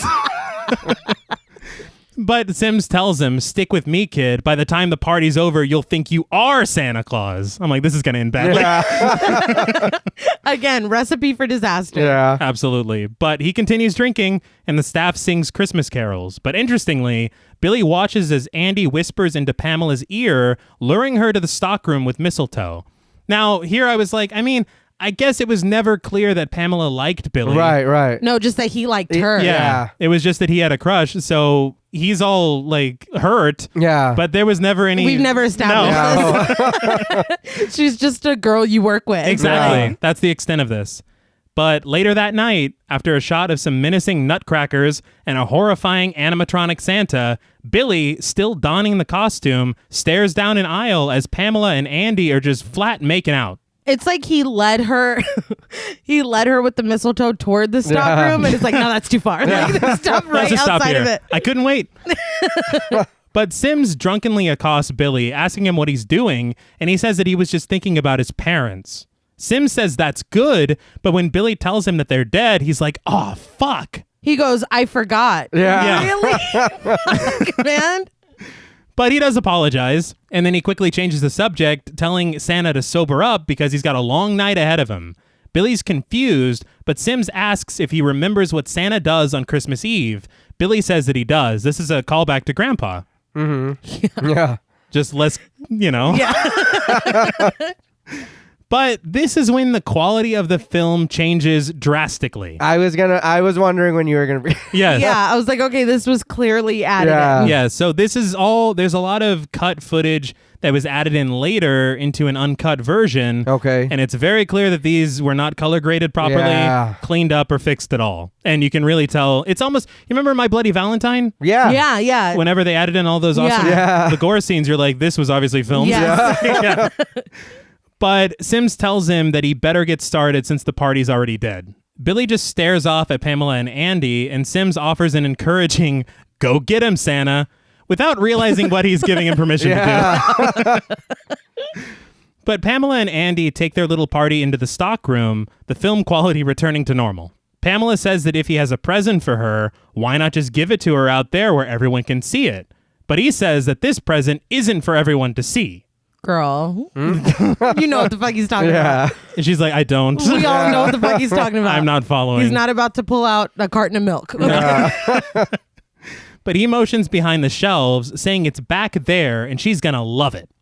In more gritty footage, Sims and Mrs. Randall sing the entirety of Santa's Watching as Billy inches his way to the stockroom door. Horrifying song. No, yeah. Dude, you don't realize, but that is scary as fuck. Isn't there a line that says, it's too late? Santa's here. I'm like, oh my God. But Billy opens the door, heading inside. The music grows ominous as he slowly makes his way over to the sound of Pamela's voice. We hear her protesting loudly against whatever gift Andy had in mind as Billy rounds the corner. Again, it gets a little out of the box. It does. Be warned. We watch as Pamela pulls away from him and he rips her shirt open, exposing her breasts. She slaps him in the face and he forces her on top of some boxes. This is when Billy has flashbacks to the very similar incident his mother went through the night that she was murdered. In quick flashes, he relives it all, including the killer Santa slicing his mother's throat, which we didn't see before. Again, grainy footage. Right, yeah. But after the flashbacks, the horror on Billy's face turns into something malicious. He rushes over to Pamela, pulling Andy off of her, throwing him against the wall and screaming, naughty. He grabs some nearby Christmas lights and wraps them around Andy's throat, lifting him with one hand somehow and strangling him to death. He had it coming. He did. First of all. Secondly, fuck Andy. Yeah. And a death in a Christmas movie being hanged by Christmas lights. Yeah. I was like, I'm here for it. I can get with it. I think I'm a sucker for a themed, I don't want to say a themed death, but I guess that's what it is. Yeah. That's why I Like, impress me. That's, that's why I liked the shenanigans and Killer Clowns, because it's like we're fucking it up, but like clown style. Yeah. It's like I want to see some Christmas. You're dressed as Santa. Yeah. Christmas it up. Like I liked it. No, I think it works. Yeah. I do wonder if Santa's like doing super serum or something. Yeah. Because I don't know how he can lift him like this. Well, he did when he was only 8 years old. Yeah. Punch a Fair. grown ass man across. That is true. So he's always been powerful. He's always been juicing. That's what's in the fucking milk, dude. There you go. That's what's going on. Let's fight milk. So he can fight like the crow. Exactly. But after he releases the lights, Andy's lifeless body drops to the floor. He turns to Pamela, who tells him he's crazy, calls him a bastard, and says to get away from her. What? He just saved you, Yes. dude. What the fuck? And again, fuck Andy. No, yeah. Yes. We're not going to waste a minute of mourning. No. Not at all. Even if you're scared, because that would be scary. He's still wearing his Santa costume and he just came and murdered Yeah, Andy but- instead of like just pulling him away. Even if you're scared, be like, oh, thanks for saving me. Exactly. Like, House of the Dead style. And then go out of the storeroom into where Like, there go are get other Mr. Sims. people. Yeah. Exactly. Don't be doing that. No. But she even tries to strike him, but he pushes her away. As she hits the wall, Sims tells Mrs. Randall that he thinks he heard something, but they just shrug it off. Back in the stockroom, Billy snags a box cutter, telling Pamela that punishment is necessary and that it's good. He then stabs her in the gut, pulling it all the way up to her chest, and she falls to the floor dead. So the whole thing about punishment is completely Mother Superior's fault. Right. For sure. She's Yeah. like, that's well, on me. I mean, the table was set by Grandpa. Right. But then Mother Superior put the meal on it. Yeah. Absolutely. So I'm like, I was kind of expecting this to be like a Dexter situation. Absolutely. But no. And then I was also expecting all Christmas themed deaths. Yeah. But no. Just got a box cutter. Wow. I think for me, this is where it kind of loses it a little bit. Well, yeah. Because there is no need to punish Pamela. That's the thing. Andy, absolutely. Hang him twice. Yes. But when he turned on her, I was like, oh, this isn't I'm punishing you because you're naughty. This is just Billy has fucking Snapped. left the building. Yeah. He's done. He's gone full Santa. Right. Oh, no, yeah. But what dude even called him Santa? He did. Yeah. He's like, get to work, Santa. Yeah. All right. Yeah, you got it, boss. Say no more. But as she falls to the floor, Sims is certain that he heard something, and he walks to the back of the store to investigate. As he drunkenly stumbles into the stockroom, he calls out and gets no response. In quick cuts, we see Billy slinking around the stockroom, bells on his costume jingling with every movement, which is hilarious. Do you remember on Curb when the Crazy Eyes Killer was after Larry and he stepped on all that bubble wrap? That's all I was thinking of. He's like, oh, God. But just as Sims gives up, figuring he was just hearing things, he turns around to meet Billy holding a hammer high above his head. We watch as he brings it down into Sims' skull, blood spattering on some boxes. It reminded me of Halloween 2. That's fair. Oh, yeah. right. Like it's almost beat for beat. Yeah. And then on the poster, they reference Halloween on this. Well, Yeah. They're like, well, we're going to be taking some things. Yeah. A real Friday the 13th over here. He fucked dude up with that hammer. Oh, though. he did. he did. The manager was not ready for that hot fire. No. It just sucks because, again, what did he do? See, that's the thing. Why are we punishing Mr. Sims? He was just going to investigate a noise in his store. Right. Like, He was actually being helpful. he was. And he was being nice to Billy. He didn't do the whole faux pas talking about parents. No. Yeah, yeah. He was trying to be nice. But So he let him drink all that milk. So, I mean, I don't know. I feel like this He is just freaked out. Yeah. there's no- I just kind of wish that it was I'm punishing the naughty thing Yeah. because there's at least some cohesion there. You know what? It could have worked. Like, again, all this stuff can work if you see fucking Mr. Sims in a scene, like stealing some money from the register or something. Yeah, make him bad. Just a little something so that he's punishing them for a reason. Right. 'Cause- Yeah, but then that would take time. And you would have to, And then we'd have to make that the takes montage away- shorter. Yeah. that takes And we're away not from gonna be the doing that. montage, And then we'd have to make the movie 85 minutes. Yeah. That's just too much. Too long. Too I much. don't know. But Mrs. Randall is none the wiser, still at the registers, calling out playfully for Mr. Sims. The store lights then go out, the area only lit by Christmas lights and random animatronics. She, too, makes her way to the stockroom, and upon discovering Sims' body collapsed against a stack of boxes and a hammer sticking out of his head, lets out a scream. It looks good. It does look good. Yeah. It did. She stumbles back out of the stockroom, heading for the exit, which is still locked. When she realizes she can't get out, she reaches a phone at one of the registers. Presumably calling the police or maybe the operator, she hits like one number. Yeah. It was the police button. Oh, standard on every phone. But whoever it is, they answer, but as soon as she feels a bit of relief, Billy, who has grabbed an axe from the wall, brings it down on the desk in front of her, getting it stuck in the process. She runs away to the back of the store as he dislodges it. After some more shots of the Christmas decorations, we watch Billy stalk through the aisles in pursuit of Mrs. Randall. Billy begins reciting The Night Before Christmas, which, if you recall, is what he was reading in the car as a Right. kid. Yeah. That's great. Yeah, reincorporation. See, that's why Yeah. it's like, pick a lane. Yes. Like, either you're just going to be a regular slasher or you're going to be making commentary. Like, Pick a lane. yeah. Double down on one. But through the shelves, we zoom in on what appears to be a hat, and assuming Mrs. Randall to be underneath it, he creeps around, instinctively and immediately swinging his axe, only to hit a bunch of boxes. I was like, surely she's smarter than that. Yeah. She's like, I mean, come on. The hat was fully sticking. It really. But Mrs. Randall bursts from behind some other boxes, Kool-Aid Man style, knocking Billy down and running for it, snagging his axe along the way. She then takes way too long trying to smash the glass of the front door, and Billy readies a goddamn bow and arrow, firing one right through Mrs. Randall's back. This is a kid's toy store. You know, That's a kid's toy. Billy's got super strength. That's true. That would have broke. He pulled that shit back so hard. It was actually plastic. Yeah. And also it hits her, and then we see it after, and it's in two different places. Yeah. It is, but I don't think we're supposed to notice that. But she turns around to face him, the arrow sticking through her chest, and she collapses over dead.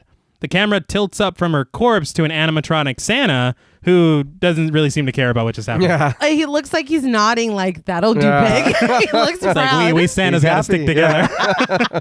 I'm just frustrated because she was really smart and then had more than enough time to break out of that store. And was just like standing just held there. it. I Yeah, thought that. I Like, was- why are you doing? Yeah, Yeah. I was disappointed. It's like sometimes you watch wrestling when people miss their cues Yeah. and someone's just fucking holding a chair. Yeah. You're like, come on, man. That's all I saw here. It's like, just come on. I did want to point out, according to Dread Central, Michael Spence, who was the second unit director, he wanted to attach a camera to the arrow and kind of have it follow. Oh, nice. Oh. He said that he had watched Evil Dead Yeah. Yes. and it kind of gave him the idea, but then Sellier was like, don't. No. Nah. And so they didn't do it. I don't know. I wanted I would That like Yeah, would've that would have been been great. cool. But Billy steps out of the store, the exterior lights still beaming into the night. We get shots of each of his victims, Mrs. Randall, Pamela, and Mr. Sims. Andy the asshole is left out for some reason, even though he was like the most deserving. Because he's the one that deserved it, so we're not So we're supposed to be we're like, not going to reflect on him and feel bad about it. Just the other It's three. like, oh no, we were gonna kill him no matter Yeah, what. yeah, no, yeah. he had it coming. Santa or not, he was going to. Yeah. But we watch as the front door opens and in steps Sister Margaret calling out. Some of it is ADR, and it's like very funny. Yes, it is. It is. But nobody answers, and she soon finds out why, discovering the body of Mrs. Randall on the floor.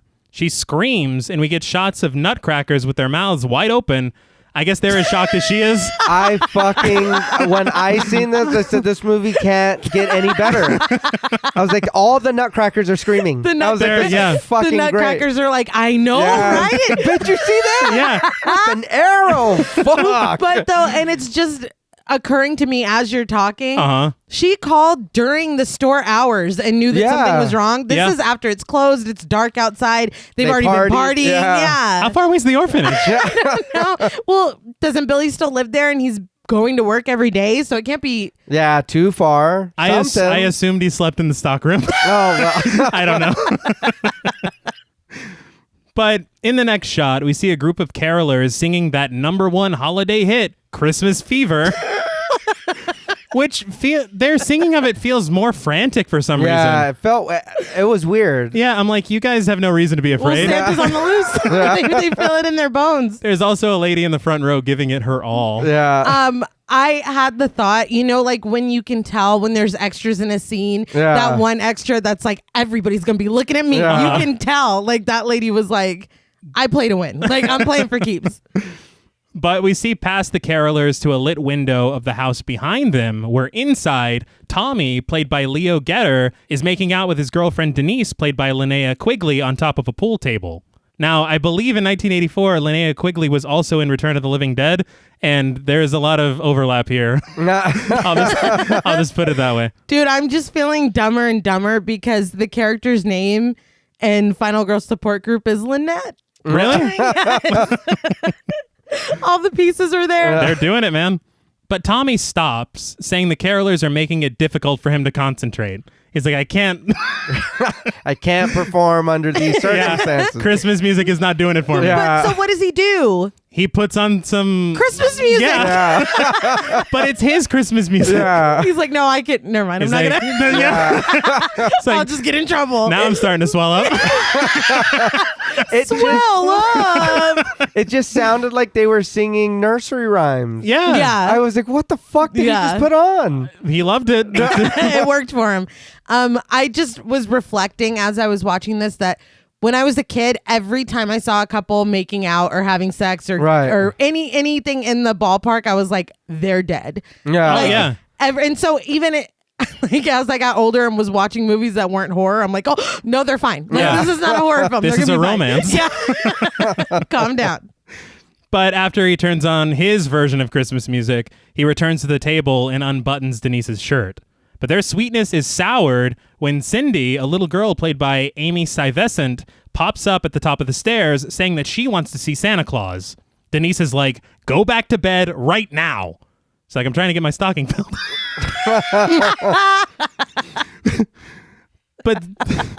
But Cindy instead tries to make her way downstairs, but Denise convinces her to go back to bed, saying if she doesn't, Santa won't come. Tommy's like, well, he's not the only one. Yeah. I'm like, give it a rest. Tommy, calm down. We get it. You're ho-ho horny. He's like, oh, great. Now my pants are chafing. Well, fuck, they were right in the middle of something. They were. But Cindy does head back to bed, and Tommy lays Cindy back down, saying, 2-ball corner pocket. I'm like, this fucking guy. Calm down, dude. But after hearing what sounds like jingling bells, Denise assumes it's the cat wanting back inside the house and pauses the proceedings, heading upstairs topless. She actually runs upstairs, opening the door and calling out to the cat. Just when she's about to give up, the cat runs inside, and she goes to close the door, but we see Billy enter the frame, and he simply says, punish. The wires are crossed. Yes. Right. He is just set off at the sight of titties. This woman has nothing to do with anything that he's got going on right now. But do you realize the writing process where they're like, every murder we need to somehow figure out how to put some titties in it? Like, since that's his thing. It's odd to me because is this a sister or is this just a little girl she's either way. From what I read, she's babysitting her little sister. Okay. Yeah. Either way. She was just wandering around upstairs 2 seconds ago. Like, Right. you could have thrown a little something on to go upstairs. Like, she put the dukes on, but Yeah, you know. I thought that too. I was like, damn, you're bold. Uh-huh. And like, Opening the door. That's fine if it's just y'all Yeah, if there, there's- yeah. But you got she your little was- sister. Yeah. She was literally 2 seconds ago at the top of the stairs. She's like, But- this is my fucking house. Yeah. If you don't want to see it, don't look. But when I say that Billy says punish, I mean he says punish. He literally just says he's a punish. Pokemon Yeah. now. Yeah. Like he literally, there's he's no a- emotion behind these lines. He's like the coughing guy, right? He's just Yeah. Like it's unbelievable. But he smashes his axe through the door, Jack Torrance style, forcing his way inside. Denise runs to the living room, hitting a dead end, and Billy just throws the axe at the wall next to her. Christo Domino. No, but why doesn't she call out for her dude? I mean, yeah, I thought that too. I was like, you're not calling for help. You're No. not saying anything. No, You're- did she even scream? I don't Like, think I'm so. repicturing the whole I'm struggle trying in to my remember. head. And I think she screams in a bit, but Yeah, a little after too a while, late. yeah. And how does he not hear any of that? Well, he's Yeah. fucking He's- blasting that He's horny vibing Christmas on music. his Yeah. Horny Chris. What the That's what he fuck? likes. That's his favorite. But Billy misses with the axe, and when she tries to run away, he grabs her and throws her to the floor. Then he thinks better of it and just picks her up. I'm like, what is this, a feat of strength? Yeah, the way that it's done is very choreographed. Yeah. too. Yes. Like, you can tell that this is a practice. Like, It was. It's like a dance almost. Yeah. But he throws her to the ground and he's like, well, actually, picks her up. But then he notices a massive hunting trophy of a buck on the wall. As Denise screams for Tommy, finally, Billy repeats, punish, punish. And this is when he impales her through the stomach on the antlers of the deer. It looks really good. It does. It does. He didn't need to do her like that. No, though. He did didn't. not. And we see it first in shadows, Right. and then we see it actually happen in the grainy, uncut. yeah. Like, Yeah. again, I don't see why this was so bad that it had to be cut. Yeah, me either. Very confusing to Yeah. me. But I did also want to point out, we just talked about Michael Spence a second ago with the Yeah. Evil Dead stuff. Right, right. But according to various sources, he directed all of the gory scenes. The ones that got taken out. Like all of these, really anything that had to deal with murder. Right. Even the ones that were left in. Huh. So why did, what's his name? It's French something. Sellier. Yeah. Why did he even agree to do this? Yeah. So I'm a little confused. I love that you're asking questions I have answers to. Awesome. According to Dread Central, Sellier is not into horror at all. Well, But he did this as a favor because he was friends with, I think, the president of TriStar. Ah, Okay. okay. And interestingly, as someone who doesn't like horror and didn't want to direct any of the gory scenes, according to the screenwriter, Sellier tried to take credit for coming up with the antler kill. And he's like, no, I came up with the fucking antler kill. wow. Yeah. is this the Omen? Yeah. And I saved his life. But this is when we cut to Tommy, who is now playing pool downstairs. Yeah, again, you heard none of that. Not a You word. didn't hear any of that. He calls out for Denise as he sinks a ball into the pocket. After not hearing anything back, he throws on his shirt and goes upstairs to investigate. Once upstairs, he finds the remains of the front door, and immediately it's not looking too good. It's not. Yeah. But did you guys see that sick tiger picture that was on the wall? That was great, yeah. Pretty good. But the cat is in the corner meowing at him, clearly trying to warn him. Yeah. But he just presses on, calling out to Denise. The cat's like, get the fuck me out of here.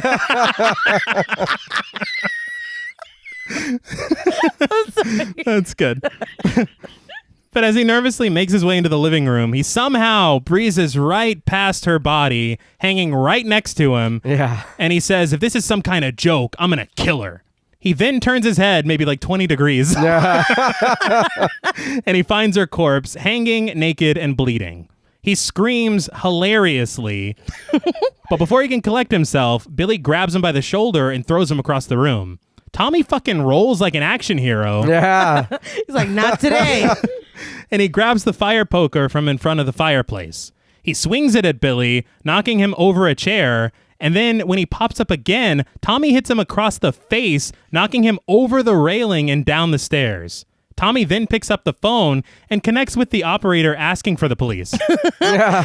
I don't know, man. When was 911 invented? Like, what the fuck is this?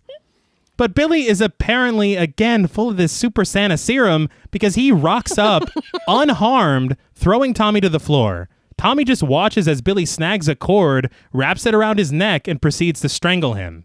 In the struggle, the two men are on their feet, Billy leaving his legs wide open, and Tommy kicks him right in the ornaments. Billy, again, somehow unaffected. Yeah. I don't get this. Hits Tommy with the double axe handle, and he collapses to the floor. Billy then rips Tommy's shirt off and kicks him in the ribs for good measure. With one final punish, he just hurls Tommy out the window. As Tommy lies dead on the front lawn, Billy retrieves his axe and goes to make his exit. Now, why the fuck is Billy ruining these people's evening? Because he saw titties. He went red. He knew they were fucking. Yeah. So. Are you telling me that he was just walking by and when she opened the door, he was like, whoop, Yeah. whoop, Oh, they're fucking. Yeah. like the fucking guard from Metal Gear Solid? Yeah. Whose footprints are these? Whose titties are these? He didn't need a dude like that. He No. was just trying to protect his girlfriend He in was. the house and. Well, a little late, but Yeah, I know, but I think- come on, No, man. none of it was necessary. Nobody deserved any of it. my thing, I would have loved if one of these people worked at the store or one of these people, okay. like Yeah. they came in as Yeah, customers and they were Literally assholes. anything. Right. This is why I say, and the kills are great. Like, don't get me wrong, but this is why I said that it kind of falls apart for me Yeah. in the second half. Because if you didn't give me that little taste of like the angle at the beginning, I'd be like, oh, okay, this is just what it is. Right. I wouldn't have had any higher expectations. But the fact that Billy snaps essentially, and then it's just like indiscriminate. Like I'm just fucking, I'm slaying. You know what I Yes. mean? But that's just me. No, I think that for me, that's the biggest drawback of the, I guess, second half of the film. Yeah. Because you want to see, I mean, if he's all about punishment, Right. Like, Why yeah, is he- punish specifically. Like, Yeah. Right. I mean, I don't know. or at least give him a reason to punish these people. Yeah. It's not that hard. But if she was just punishing him all the time, then maybe there is no who deserves to be punished. And who That's fair doesn't. too. Because he seemed like he was fucking like terrified of that lady. He So was. anything he Yeah. did, he was probably getting the shit end of the stick from her. You He know got what I mean? tied to So- his bed for having a nightmare. Yeah. So Well, he probably No, was like, no. He was told not to leave his bed. Come on. Let's not forget the actual. Sorry, Mother T. Perry. Should have stayed in bed.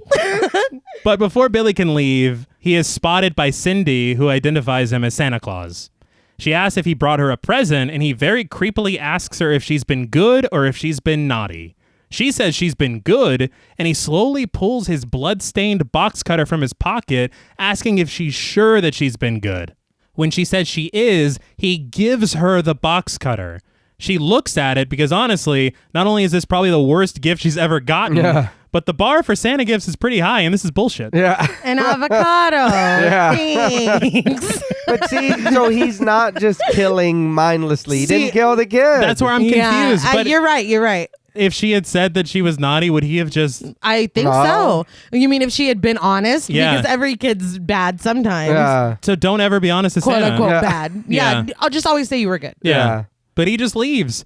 And outside we hear Cindy calling out for Denise, but Billy just keeps walking, admiring his handiwork when he finds Tommy's body impaled with glass. If we were keeping count of traumatized children, add There's one more. another one. Another tally. Another tally mark.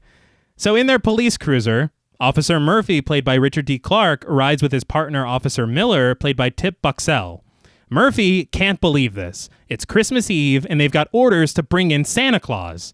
They joke that the captain wouldn't be satisfied even if they picked up the real one. He'd send them back out to pick up the Easter bunny, they say. It's like, working on his tight five. I hate my fucking job. I'm laughing in my head because it just occurred to me maybe the little girl was like willing to accept the box cutter because she was expecting a face full of pepper. It's like, fuck, this is way better. I'll take a box cutter. What I thought I was thinking. But down the street, they find a man in a Santa Claus suit sneaking into the upstairs window of a house with the use of a ladder. The officers bust into the house, breezing right past a confused woman asking them what they're doing. In a bedroom upstairs, we see Santa reaching for a young girl who is lying in bed, and the officers bust open the door, pointing their guns at the man, only to realize that he's the girl's father when the girl wakes up and says, "Daddy." So Christmas is forever ruined for this girl. Another traumatized child. Yes, again. It never ends. It's just bad timing, man. Yeah, horrible. But the cops look at each other, embarrassed as hell by their blunder, lowering their guns. It could have been worse. Well, they could have shot. Yeah. They could have been like, Santa dies tonight. But I did have a fun fact. It's ridiculous that I said that. Is the father in the Santa suit is played by Don Shanks, who not only did the stunts for this film, but in Halloween 5 played Michael Myers. That's fantastic. But elsewhere, Billy makes his way down an empty road in the dark. He dips into a ditch when he hears a police car behind him, the sirens wailing as they speed past him. But no lights. No. Why not? I mean, why? Yeah, why not? But he sneaks across the road, and nearby, Doug and Jim, a couple of teenage boys played by Vince Massa and John Michael Alvarez, respectively, reach the top of a hill for some sledding. Doug is about to go for it, but he gets a little nervous when he hears some bells jingling in the distance. Jim very oddly asks, "Did you have a religious experience? Did you pee your pants?" I guess it's always one of the two. Right. It's weird. But after some more antagonizing from Jim, Doug stops to listen closer to the noise. Suddenly from the trees, out jump Bob and Mac, much older boys played by John Bishop and Richard C. Terry. I was like, are these the kids' dads? Yeah, no, grown-ass men. Yes. Yeah. Grown-ass men. But Jim knows who they are and kindly asks them to get the fuck out of the way. The older boys advance on them, Jim standing his ground, but Bob says they plan to go sledding. Jim insults him, and for his efforts, Bob punches him in the stomach and puts him in the old cross-faced chicken wing. Wasn't that what he was like? Oh, yeah, I want to be... What did he call him? Said something. Yeah, I wish I could be like you, ugly and stupid. Yeah, like, come on, man. That wasn't even creative. That's the screenwriters mouthing it from the... It's like, this is good shit. But I also want to point out that Mac pushes Doug down and he just falls down like a mannequin. Yeah. He did not break his fall at all. Sometimes the smarter thing to do is Just let your body go go with it. Lean with it, rock with it. But Bob forces Jim to take back his insult, which he does, and is thrown to the snowy ground. The older boys scare the teens off and they run away into the trees. Mac hops onto the sled and slides joyfully down the hill. Once he reaches the bottom, he calls out for Bob to join him. Bob makes his trip, but before he can reach the bottom, Billy jumps out of the trees, axe at the ready. He screams, "Naughty," then decapitates Bob. Well, Bob was naughty. Oh, yeah. See, this I can get with. Yeah, but I'm like, you guys are total badasses stealing sleds and sliding down the hill. Like, what the fuck? I hear the sled jacking in the neighborhood was getting really bad. It gets bad every time this time of year. Oddly, I don't know. But again, this is like, a sled-themed death. Right. So it was fine. I appreciate it. See, they're bringing it back. It's not a box cutter. Box cutter or a deer head for some reason. Quite get now, that. if it was a reindeer head, you know? But, Impaled on Rudolph's nose, maybe? right. What the fuck? I don't know. Maybe. Yeah. But somehow it's a straight shot, but Mac misses the decapitation and waits happily at the bottom of the hill as a sled carrying Bob's headless body reaches the end of the ride. He screams in a very high-pitched voice when he sees Bob's head tumbling down separately to join his body. I loved that. Like, I was that's good. fucking great. Yeah, it was good. It was pretty good, and the head didn't look too bad. No. And this is intercut shots of Yeah. good film, grainy film. It's a Yeah. lot. But Billy stands between the trees brandishing his bloody axe. I don't know if Mac dies or not. The scene just ends here. I'm sure he does. Because he was just as naughty as Cross-Faced Chicken Wing. Yeah. Oh, Bob Backlund? Exactly, yeah. And his name is Bob. I'm sure. No. I'm sure he hits him with the axe and is like timber, like Christmas tree. He's got to do something, yeah. Yeah, it's Christmas theme. But the next day at the police station, Captain Rogers, played by H.E.D. Redford. I've never seen 3. That's a name. Maybe CCH Pounder is the only other. But he finds Sister Margaret asleep on a bench inside the building. He calmly wakes her up and she asks if there's been any news. He tells her, all bad. 3 more murders. All bad. No sugarcoating to No. be had. Hey, wait, so Mac doesn't die then. 3 more. All right. Oh, yeah. Why did he... That's... Yeah, Billy, you're fucking up. I don't know. He only checked the list once is what happened. But he says that Billy has been eluding his men all night. He may be nuts, but he is not stupid. Sister Margaret says that there's logic to what he's doing when you understand his past. Richard says that might help them predict where he'll strike next, and this is when Sister Margaret has a look on her face like she knows exactly where he's going. We cut to the exterior of St. Mary's Home for Orphan Children, where inside, dozens of kids are opening their Christmas presents. Mother Superior, now in a wheelchair, has not changed. She tells the kids to fold and stack the Christmas papers and to write letters to Santa for his visit later on. In an office, a little girl gets off the phone to write her letter, but leaves the phone off the hook as she leaves the room. We zoom in on the phone and hear a dial tone like, yep, that's right. Nobody's getting through. Yeah. Back at the station, Richards obviously can't get through on the phone, so he tells Sister Margaret that they'll go to the orphanage together after he heads down to the dispatcher. In his cruiser, Officer Barnes, played by Max Robinson, receives the call for all officers to head to the orphanage and shoot to kill if necessary. Back at the orphanage, all the kids are being led outside by Sister Ellen. As soon as they are, from the knees down, we see a man in a Santa suit making his way through the snow. The kids take notice as Santa makes his way up the walkway. Officer Barnes arrives at the orphanage and pulls his car off the road when he sees Santa Claus approaching the children. He busts out of his car, screaming for the kids to get away from him. As Santa reaches to shake the hands of one of the kids or give him candy cane, I don't know what's going on. Barnes shoots him 3 times in the back. The kids are traumatized, and Sister Ellen rushes them inside. Yeah, you just fucked up another batch of kids. Now, this is like 15, 20 kids. Jesus Christ. We're in the business of making future serial killers. Yeah. And brother, business is a booming. Well, I want to point out that we see the boy who was about to get his hand shaken or get a candy cane or whatever is 14-year-old Ricky, played by Alex Burton. So this is Billy's brother. oh, okay. Right, but he is not 14. No, he's not. He's very calm. He is. I was He's like, I seen it before. Yeah. It's And he's fine. like, this is old hat. This is old Christmas hat. But Barnes approaches Santa's corpse cautiously. Over the radio in his police car, Richards and Sister Margaret hear that a man dressed as Santa Claus has been shot and killed at the orphanage and an ambulance is on its way. Richards gives his condolences, but says that at least it's over. Almost immediately, the dispatcher, played by Dan Rogers, calls in saying that the description of the dead Santa is all wrong.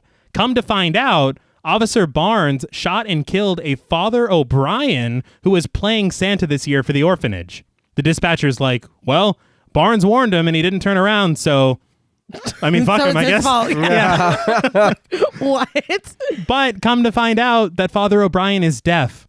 Why would you have him playing Santa? Why not? Well, because he can't hear what any of the kids are saying. How are you supposed to respond to them? Well, maybe it was just like a walk-on role. Like you come, you hand out candy canes, and you and leave. that's it. Maybe. I mean, I've never played Santa. I don't know all it entails. But Richards says Barnes should stay there since the killer is still on the loose. In a shot through a wreath, which is pretty cool, to be honest, Yeah. we watch the ambulance take Father O'Brien's body away. Inside the orphanage, Mother Superior asks how Barnes mistook O'Brien for the killer, considering he was literally dressed as Santa Claus. Instead of telling her that the killer on the loose is dressed as Santa Claus, Barnes just says that Richards will explain everything. But the killer is on his way here. Yeah.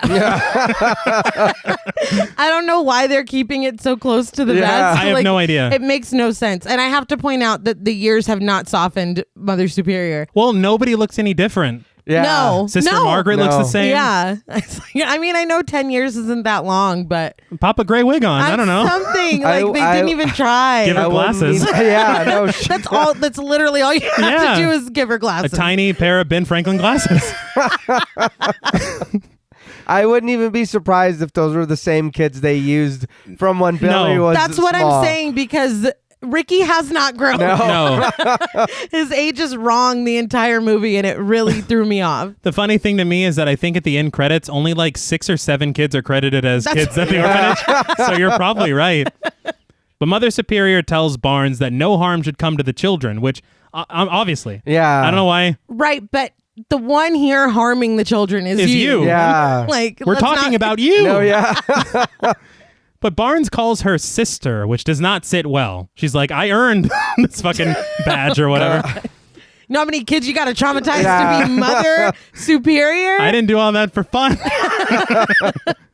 But Barnes says that he's going to go check the perimeter and tells her not to let anyone inside if she doesn't know who it is.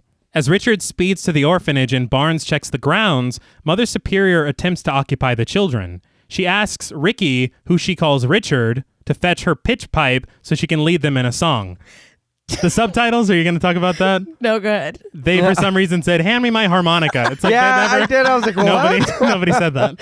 I just wanted to point out how fucked up it is that these kids literally just witnessed a murder. Yes, they did. She's like, now sing. It's like, what are you doing? Can we go to sleep? It's been a rough fucking day. A murder. Like, Yes. they saw someone be killed in front of them. Mm-hmm. It's just, I cannot That's with funny. this woman. I can't. But she's really just doing what she's always done, Yeah. I guess. which is not give them the help that they need. Yeah. Yeah, but this is trauma. She was Beyond? reacting. Yeah, she was reacting to trauma that was experienced not in her presence. Like, Yes. you saw this shit. Yeah. I'm just like floored. But Ricky does as asked and brings her the pitch pipe, and she's Harmonica. like... Harmonica. She says, he's such a good kid. Not at all like his brother William. It's like, yeah, we know who he is. Like, you don't have to tell me. He's the sweet little baby. We know. There was a whole song written about him. But she blows into the pitch pipe, and the kids begin to sing Deck the Halls. Outside, we watch as Barnes makes his way around the building. He checks a door to make sure it's locked, and it is. But behind him, a shed door creaks open and closes in a breeze.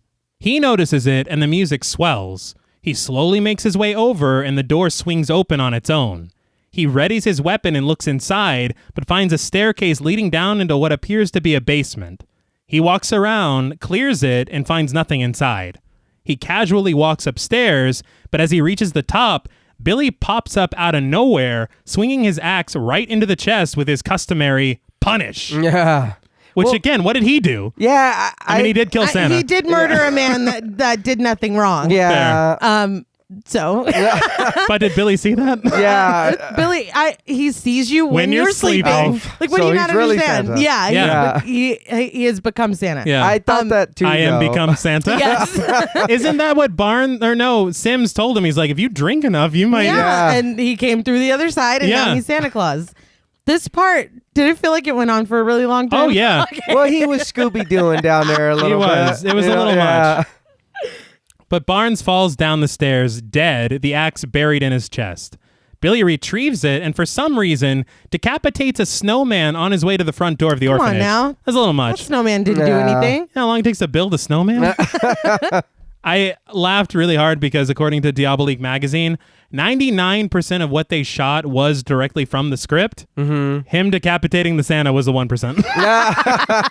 That was just something they thought of on the day. But Billy knocks on the front door, and some kid called Andrew answers it. Mother Superior's like, where are you going? We need altos. That cracked me up. Yeah, I was like, bitch, Yeah. This is your She's like, priority right now. our harmony is going to be ruined. This bitch has ice in her veins, Yeah. man. This is crazy. But Andrew just lets Billy in. The kids are excited to see Santa, but Mother Superior tells them to stay away.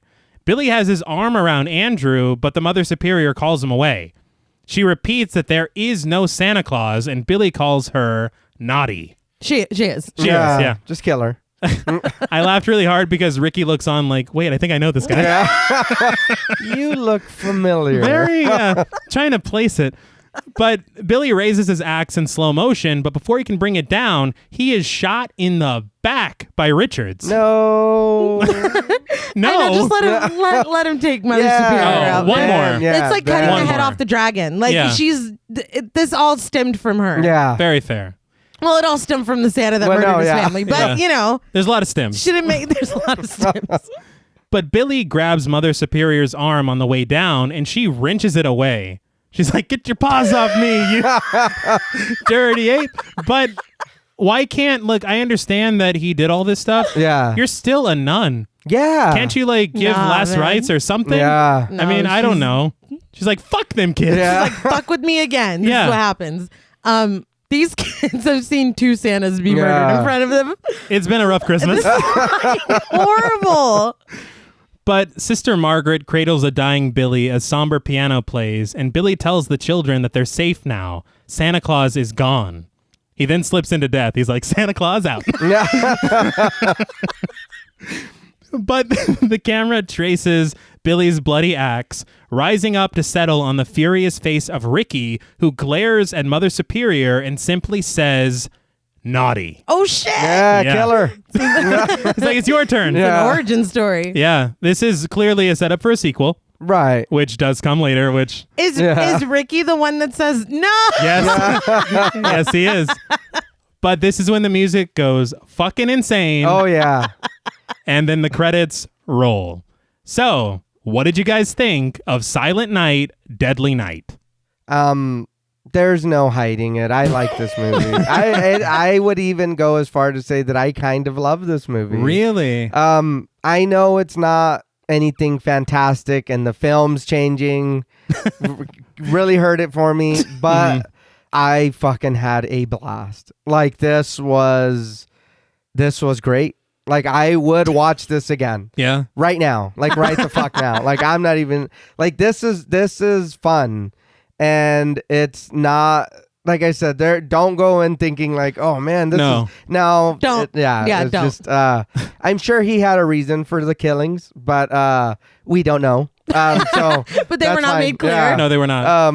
What set it over the top for me was them making every fucking song for this movie. That's a lot, dude. They go hard as shit. Like it's great, and they do not need to. no, at all. They did that for us. Yeah. Oh yeah. The montage was perfect. That was like that was something I didn't know I needed. like that was it was good. Yeah, there's a lot of problems. The end is you know what I mean. It is what it is. But I loved the shit out of this movie, and I'm fucking surprised. But even when you told me, when you had text me, babe, and you were like, you're gonna like this movie. I knew you would. I was like, this is fucking great. I also had a blast watching it. I think I had even more fun the second time I watched it because you can just kind of sit back and just accept it for what it is because you know what's coming. It has a lot of problems. Oh, yeah. Let's not be delusional here. Again, it's almost got something of an identity crisis to me. But All right. if you just take it for what it is, I think that it's going to be added into my Christmas rotation because, and I can't speak for any sequels, but this one was a lot of fun. I'm not going to lie, the cherry and the frosting is that montage and the soundtrack. I can't say enough how much I love and appreciate it. The kills were fun and interesting. It's just fun. Like like you said, don't go into this expecting more than what it is. It's just a fucking fun slasher. That's no it? more, no Yeah. less. That's what it is. This movie was not as awful as I expected. I'll just put it that way. Because again, Silent Night, Deadly Night has a reputation. Right. Yeah, but is that? I think it's because of the sequel. That's what I was gonna say. Is that Okay. because of Silent Night, Deadly Night proper, or because of its garbage day? I think it's because of Garbage Day. My thing is that this film, for me, I know you're supposed to have a lot of fun with it, Right. but they're tackling a lot of serious shit. They are. No, yeah. And then being like, nah. Yeah, like, no, never mind. Let's just hang people It's with just fucking the Christmas lights. lights. Yeah. So I just feel like it's very, I don't want to say confused. Right. I just think that they should have, if they want it to be a fucking blasty blast, just make it fun. You don't have to add in like all the psychology and stuff. No, I agree. And when you tease me with it, I'm like, oh fuck. Yeah. And then they're like, psych. Yeah, never mind. Turns out there was coal in my stocking. Yeah. I was like, what the fuck? But no, I mean, I don't hate it. I just think that for me, it didn't hit the heights that I hoped it would, that it was almost setting up to. Right. Yeah. So, I mean, I don't know.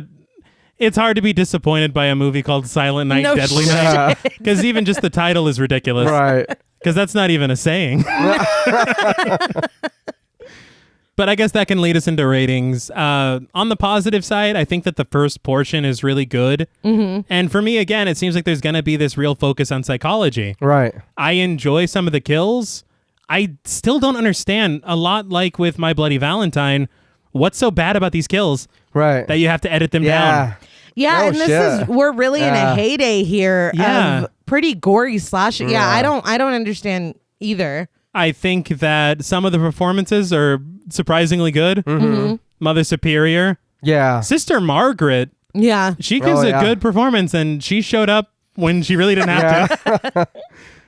Some of the camera work is fun. I would prefer that they had done some cooler stuff, like let the dude do some Evil Yeah. Dead if he Yeah. wants Oh, to. yeah. But I guess Sellier was not down for that shit. But on the negative side, I called out the acting. On the positive, I have to call out the acting again. On the negative, I feel like my biggest problem with the film is it's just some random murders at the end. It is. It doesn't really seem to have a lot of context, no real message. Kind of just something to watch and laugh, which isn't a bad thing. Right. But I feel like if you're setting it up for him to be killing these people for being naughty, Yeah, give him a reason for being naughty. for sure. Right. What did Mrs. Randall do? What did Mr. Sims do? Yeah. They were there. Yeah. It's like they were bosses. That's all it takes. Management. But I mean, I don't know. So I'm pretty torn when it comes to my score. I was between two numbers. And since we had a ridiculous amount of fun Yeah. talking about it, I think I'm going to go with the higher number. All right. And so it may seem a little low, but just bear with me. Please. Don't hate me. And this is the higher one. Yes. Out of 10 salacious slayings, I am going to give Silent Night, Deadly Night 5.5 salacious slayings out of 10. Damn. That's about what I thought. I mean, Yeah. I feel like, because I wanted to give it a 5, but Right. I feel like there's some fun stuff here. Yeah, yeah. The music's a blast. Right. I just can't go higher because I really feel like it just falls apart at the end. It does. I agree with you. Like, if they would have kept it and given reasons for these kills, Right. this would be a 6.5, possibly. But the fact that they're just like, no, he's just murking people. Yeah. All right. Oh, cool. And dressed as Santa Claus. I got it. But yeah, so that's me. Please don't put anything awful in my stocking. But don't. But I will now open the floor to you. I agree with your issues with the film. Oh, yeah. I share them. The big issue for me was the teasing of, now this is gonna be deep. And Yeah. it's like, sorry. Like they're just like, no, we're just we're going nuts. But if I take away that expectation of something more, this is just a fun movie. And they set themselves up for that disappointment. But Yeah. it's called fucking Silent Silent Night, Deadly Night, yeah. What the fuck were you thinking, me, that Yeah. this was going to be anything more than that? But like I said, I had a number the first time I watched it, and I watched it a second time, and I'm giving it a half a point more because Because of the fucking soundtrack, man. Because of that goddamn montage. Because I was like, as I was watching, even the first time as I was watching it, I was like, it doesn't get better than this. Like this is no House. Okay? I was gonna say, but I flashed on the montage in House with the song that has no business being there. None. I think I'm just my love of House has really made me appreciate moments like that. But, and you said yours is a bit low. Mine's probably a bit generous, but I had so much fun talking about it. And it's just a fucking fun movie to watch. So, okay, all that being said, on a scale from 1 to 10 salacious slayings, I gave Silent Night, Deadly Night 7. Holy shit. Nice. 10, just because they did not. Again, it's a 0.5 for the soundtrack and for that montage alone, because I came to the table with the 6.5. Right. Or the first time I watched it, I was like, that's a 6.5. I had fun. Yeah. It's not exactly cerebral. Right. But really, what am I expecting sitting down to watch this? But fuck, man, that montage, I'm a sucker. I'll fully admit it. Yeah. I will start off by saying that I 1,000% agree with you on what's wrong with the movie. But I will also go on to say that I love this movie. I knew you would. Yeah. This is right up my alley. Like this is. I understand what you mean, like when you're saying like the way they started it and you wanted it to kind of stay like that. I don't care. Like I do enjoy movies like that. Like we all like Hereditary. That's fantastic. Yeah. But like these movies, I don't want to think. Just show me some crazy shit. Show me some kids, fucking and getting killed. Show me some guy going to walk his dog and now he's dead. You know what I mean? And I do get it. The back end is a little weird, but it is. It is the music that like I was like, this is so crazy. It's fantastic. Like I don't know what it was about the movie. I was like, this is fucking like I had stars in my eyes. I was like, and it wasn't until because I thought I had a number when I watched it, and then when we rewatched it again, like you said, getting to sit there and just enjoy it without having to take a break and you know what I mean, take notes or look up something or whatever. Yeah. Sitting there watching again, I was like, I fucking like this movie. I was like, I don't understand. I was like, I don't know what the charm of it is. But I was even surprised. Like I was like, I fucking like this. I was like, holy shit. So for me, on a scale from 1 to 10 salacious slayings, I'm going to give Silent Night, Deadly Night. We're all leaned in. 8. Wow. Out of 10. This movie was so good to me. I won't even lie. When we go to Half Price Books, if I can find it, I'll buy it.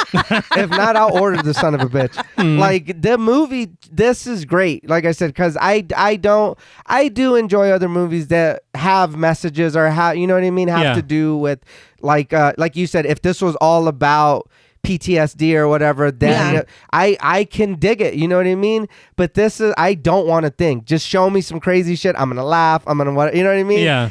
Like the music, like I said, I can't say enough. And again, if I've learned anything about myself from Prince of Darkness, right, the music like sets a tone. Yeah. And I was like, damn, they're getting it. So at the same time somebody's dying, you're dancing. I'm like, yeah. I'm like, all right. That baby's crying because its mom and dad just got killed. Little baby. I'm sitting there like, fuck yeah. I will never understand that. It's like, get it, baby. But the baby's crying. Yeah. He's not getting it. The baby's crying. But the baby's his parents are dead. Cheer up, kid. Don't you hear the fucking song? Like, dude, see how hot this shit appreciate is? it. Yeah. But I did. This movie was fucking fun, and I'm like super happy that we got to watch it and cover it. That's the Patreon. Yeah. So thank you, Yes, Patreon, from you. the bottom of my heart. Like for real, that was fucking fantastic. You saved Christmas, Yeah. Patreon. Hell yeah. Well, that's all from us at Pod Mortem. What would you rate Silent Night, Deadly Night, and what should we watch next? Let us know on Twitter at the Pod Mortem. Don't forget to follow us on Instagram and like us on Facebook. Be sure to follow each of us on Twitter at TravisMWH, at Blood and Smoke, and at RealStreeter84. Please consider pledging to our Patreon and stay tuned until after the music for a special thank you to our Wendigo Getter patrons. And remember, when it comes to mental health, seeking help in the present can be a true gift in the future. Until next time.